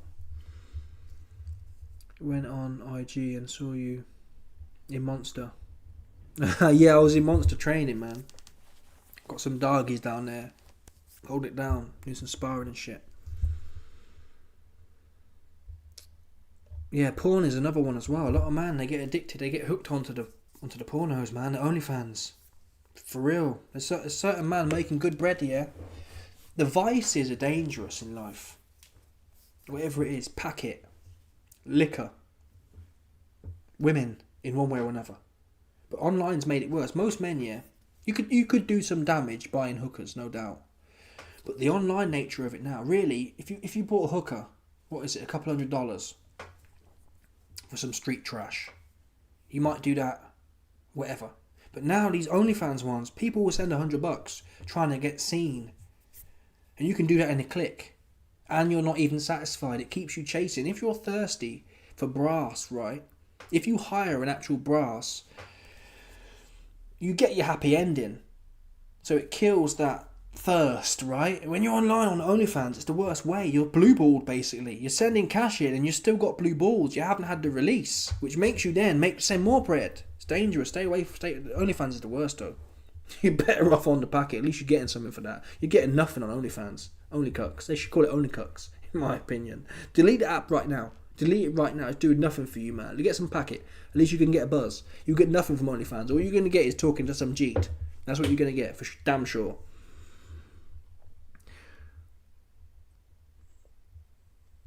I thought you was Arab. Everyone says I'm Arab. You see his hair, man? Does his hair look Arab to you, man? This is fluffy. This is Afro hair. Come on.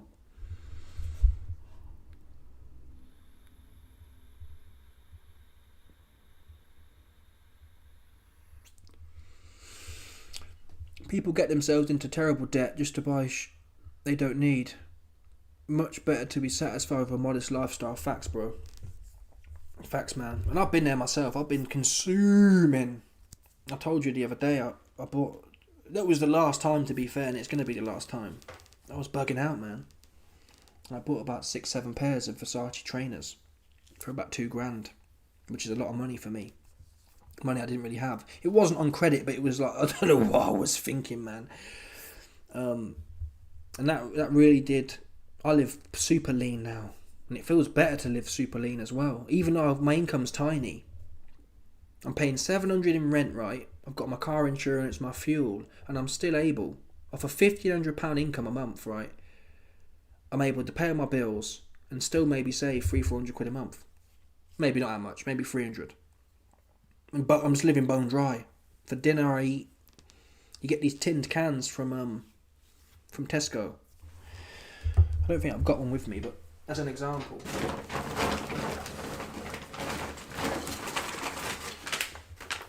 you get this one here, yeah? This here is ready rice. Yeah, you get this from Tesco, 50p, right? And I get a tinned can from, you can get a tinned can of korma. Chicken korma, for example, or whatever. Get that for £1.50. So you can eat dinner for £2. Lunch, I eat yoghurt. Greek yoghurt, full fat. And breakfast, I have the same. That's like, it works out less than £1. So for a day, I can live off a couple pound a day. And if you live lean in the week, I can then, at the weekend, I splurge out, I buy a steak, or I'll go out for dinner. And it works out, living that way. I don't know, yeah.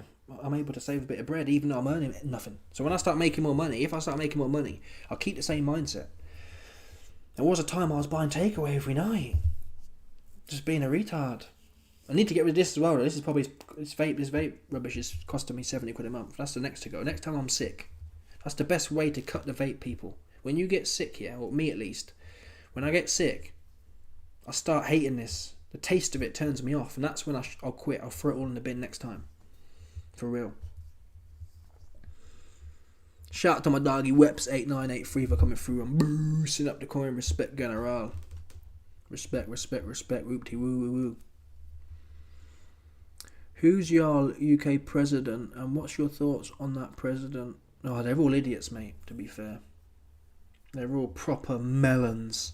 I don't even follow... I do follow politics, but it's a waste of time. It's a waste of time on the masses. They're all the same group, essentially. Allegedly.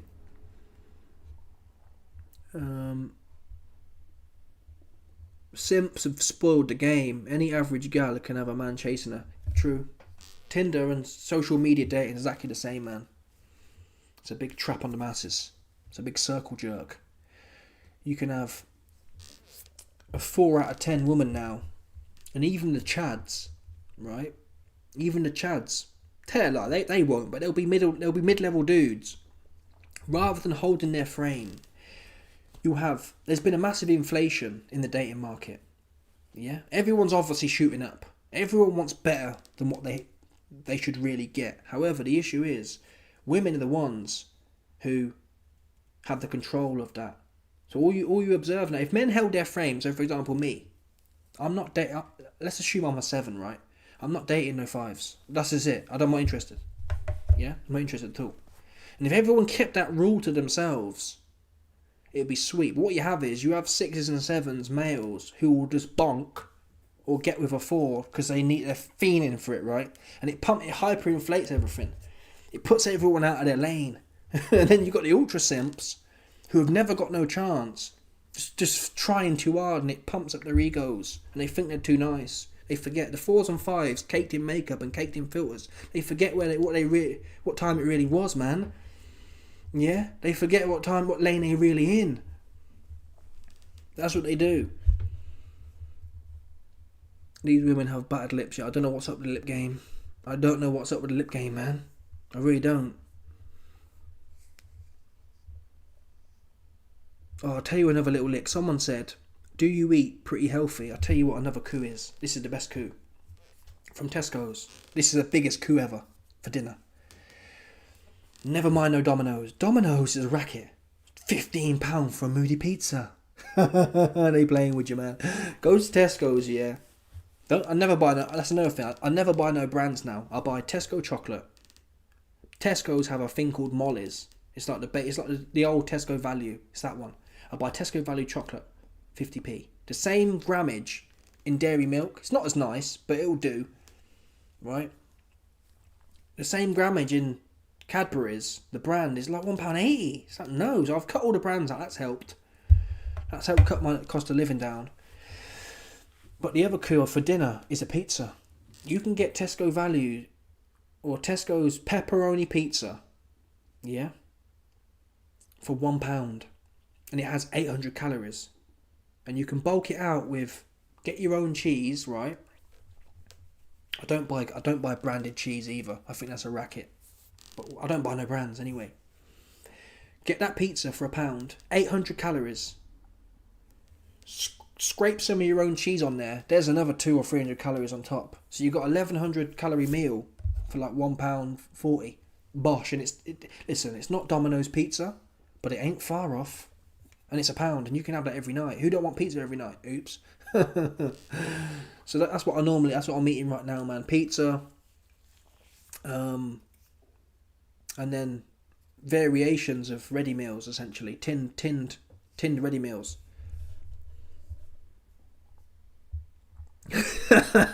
Trump is a weapon mush. He is. I'm not going to say that word, but he is a weapon. He's an X-rated orange weapon, man. I mostly eat chicken and rice. Yeah, that's another one, actually. It's a bit more expensive, but it's not much more. You can buy a kilo of chicken for about what? About £5 in a kilo of chicken breast or a kilo of chicken thighs. They're my preference. I think breast is too dry and there's less calories in it. Chicken thighs are more nutritious. You get the fats in there as well. So unless you're trying to do a cut, the breast will be better. But if you're just trying to survive the cheapest possible, buy a bag of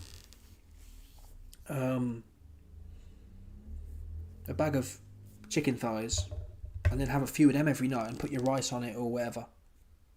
That's what I do as well, more or less.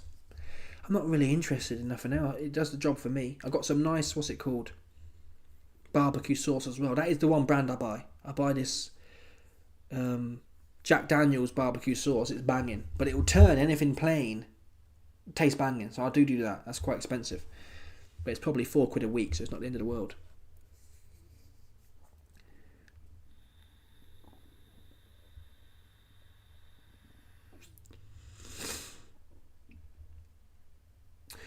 If you guys need a decent job, do IT support. Some don't mind if you work from home. Yeah, I don't know, man, about that one. In the interim, in the next 10 years, you'll be sweet, I think. But that AI stuff, man, they're not going to want you for long. But the infrastructure will take time to build out. You probably, yeah.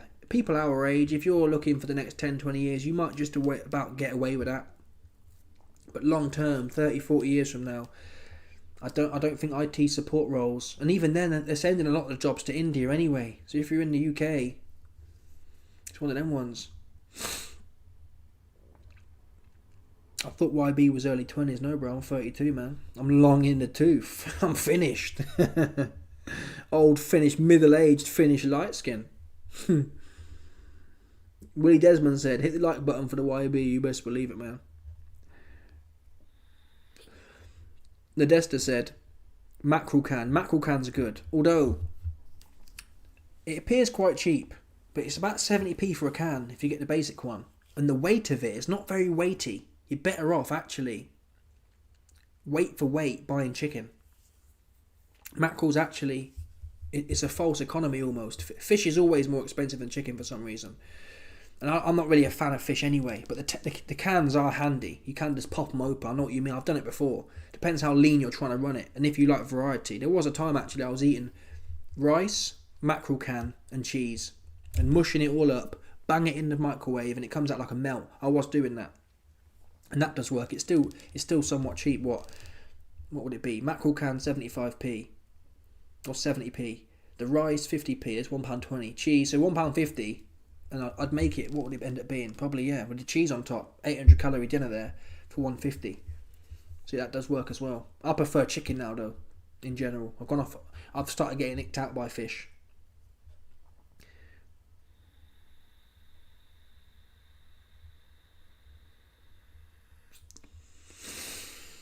Stud21 says, I don't eat pizza too much these days. That cheese kills my stomach. Yeah, I know what you mean. I'm lucky, man, really. The cheese don't be violating me too much, because cheese and dairy, that's one of my baselines, man. Greek yogurt, it's got a high calorie density in it, and it's pretty cheap. You can buy a kilo of Greek yogurt from Tesco's for about £2, and that kilo of, what is it again? Let's have a look, just quickly. And you can put other things in it. So what I normally do is, Tesco Greek yogurt 1 kg. Here we go. Yeah, so it's about. So I'll eat 500 grams of this yogurt per day. So there's another £1. It's probably not the cheapest. Bread's cheaper, but it's not as. I want my macros to be somewhat balanced. This has a nice mix of fat. Not so much carbs, but it has fat and some protein in there. Bread is just pure carb, man. Pure carb. And apparently, because it should have some of that, the microbones in there, whatever they call them. It's supposed to have some of that moody in there as well. But what I do is with this yogurt, yeah, I'll have half a kilo a day, and I'll put a banana in it and a scoop or two of protein powder. Bosh that in there. That's my thing right now, and it's quick as well. I can't be bothered having to faff around making things. I want to bish bash bosh it. So yeah, so it's 500 calories in half a kilo of this that I'll have a day. Then you got the protein shake in there. There's another 250 calories. So there's 750. Then the banana on top. So you're looking at 850. Is what I'll do with this little setup here. And it's nice. It's nice. I enjoy it as well. Although I go through fads and I end up getting bored of things, but we'll see what happens next.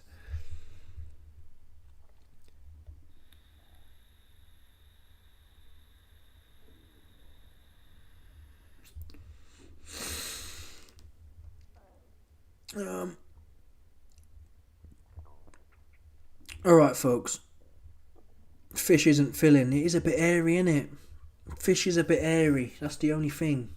Chicken, you can kind of get your teeth into it. Fish can be a little bit like, it's a bit too soft. But in theory, calories should be calories. Fish has got quite good macros as well. You've got your fats and your protein in there. Protein in general is always more expensive. If you could just eat bread, I mean, certain men do though. Certain men live off rice, right? So it can be done. You're not going to die from eating just rice. And I think as consumers, we've gone too far the other way. Everyone's expecting. I saw some chick allegedly on EBT. EBT, I believe, is like the food stamps in the States. And she was like, yeah, our food stamps are going to get cut off. So I'm just going to start teething things. And I've got this £7 seasoning. I'm thinking, bro, you're doing too much, man, about your £7 seasonings for your food. Listen, man, I'm living hand to mouth. That's what I'm doing. No, so someone said here, where did he say it? I just eat proteins, hardly any carbs, just salads, yeah. Yeah. Any tradie who can work on data center installation is going to have, that's another one there. That's what I was telling you about my friend. His dad runs a project management company. And they got some of the deals to set these, what they call up, to set these data centers up. So if you can find a little way in there, man, bish bash bosh. But they're always until robots can do infrastructure, which is probably 30 years out. So for us, man, that's a lick. Get a trade here and position yourself. It's one of them ones. Or don't, and just stay local. You can still make some bread there. Let me just check this one more time. My doggy Stipe Miocic said, "This is why we need YB streaming during the fights. I know YB will be flaming Buatsi while coping about getting jacked on his bets." You know what? The thing is about the online, about the live streaming during a fight. Why don't I do it? I like to watch the fight though, innit? I'd be looking here and looking there, and I should do that. That's what gets the best numbers. I need to do it once. It's annoying they do it so late though, because I'm honestly.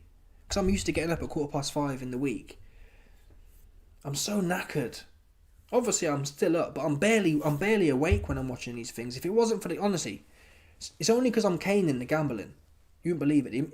Any time I'm not live gambling, right, I fall asleep when the fights are on. I can't stay up. All right, folks. I'm gonna hit a lick on this one. Sorry, I'm gonna bosh you, man, off, man. I appreciate everyone coming through, man. Salute, General. Salute. All the super chatters, man. Much appreciated, much love. Smash a like button on your way out, yeah? And I'll catch you, man, Monday night. Yeah. Johnny.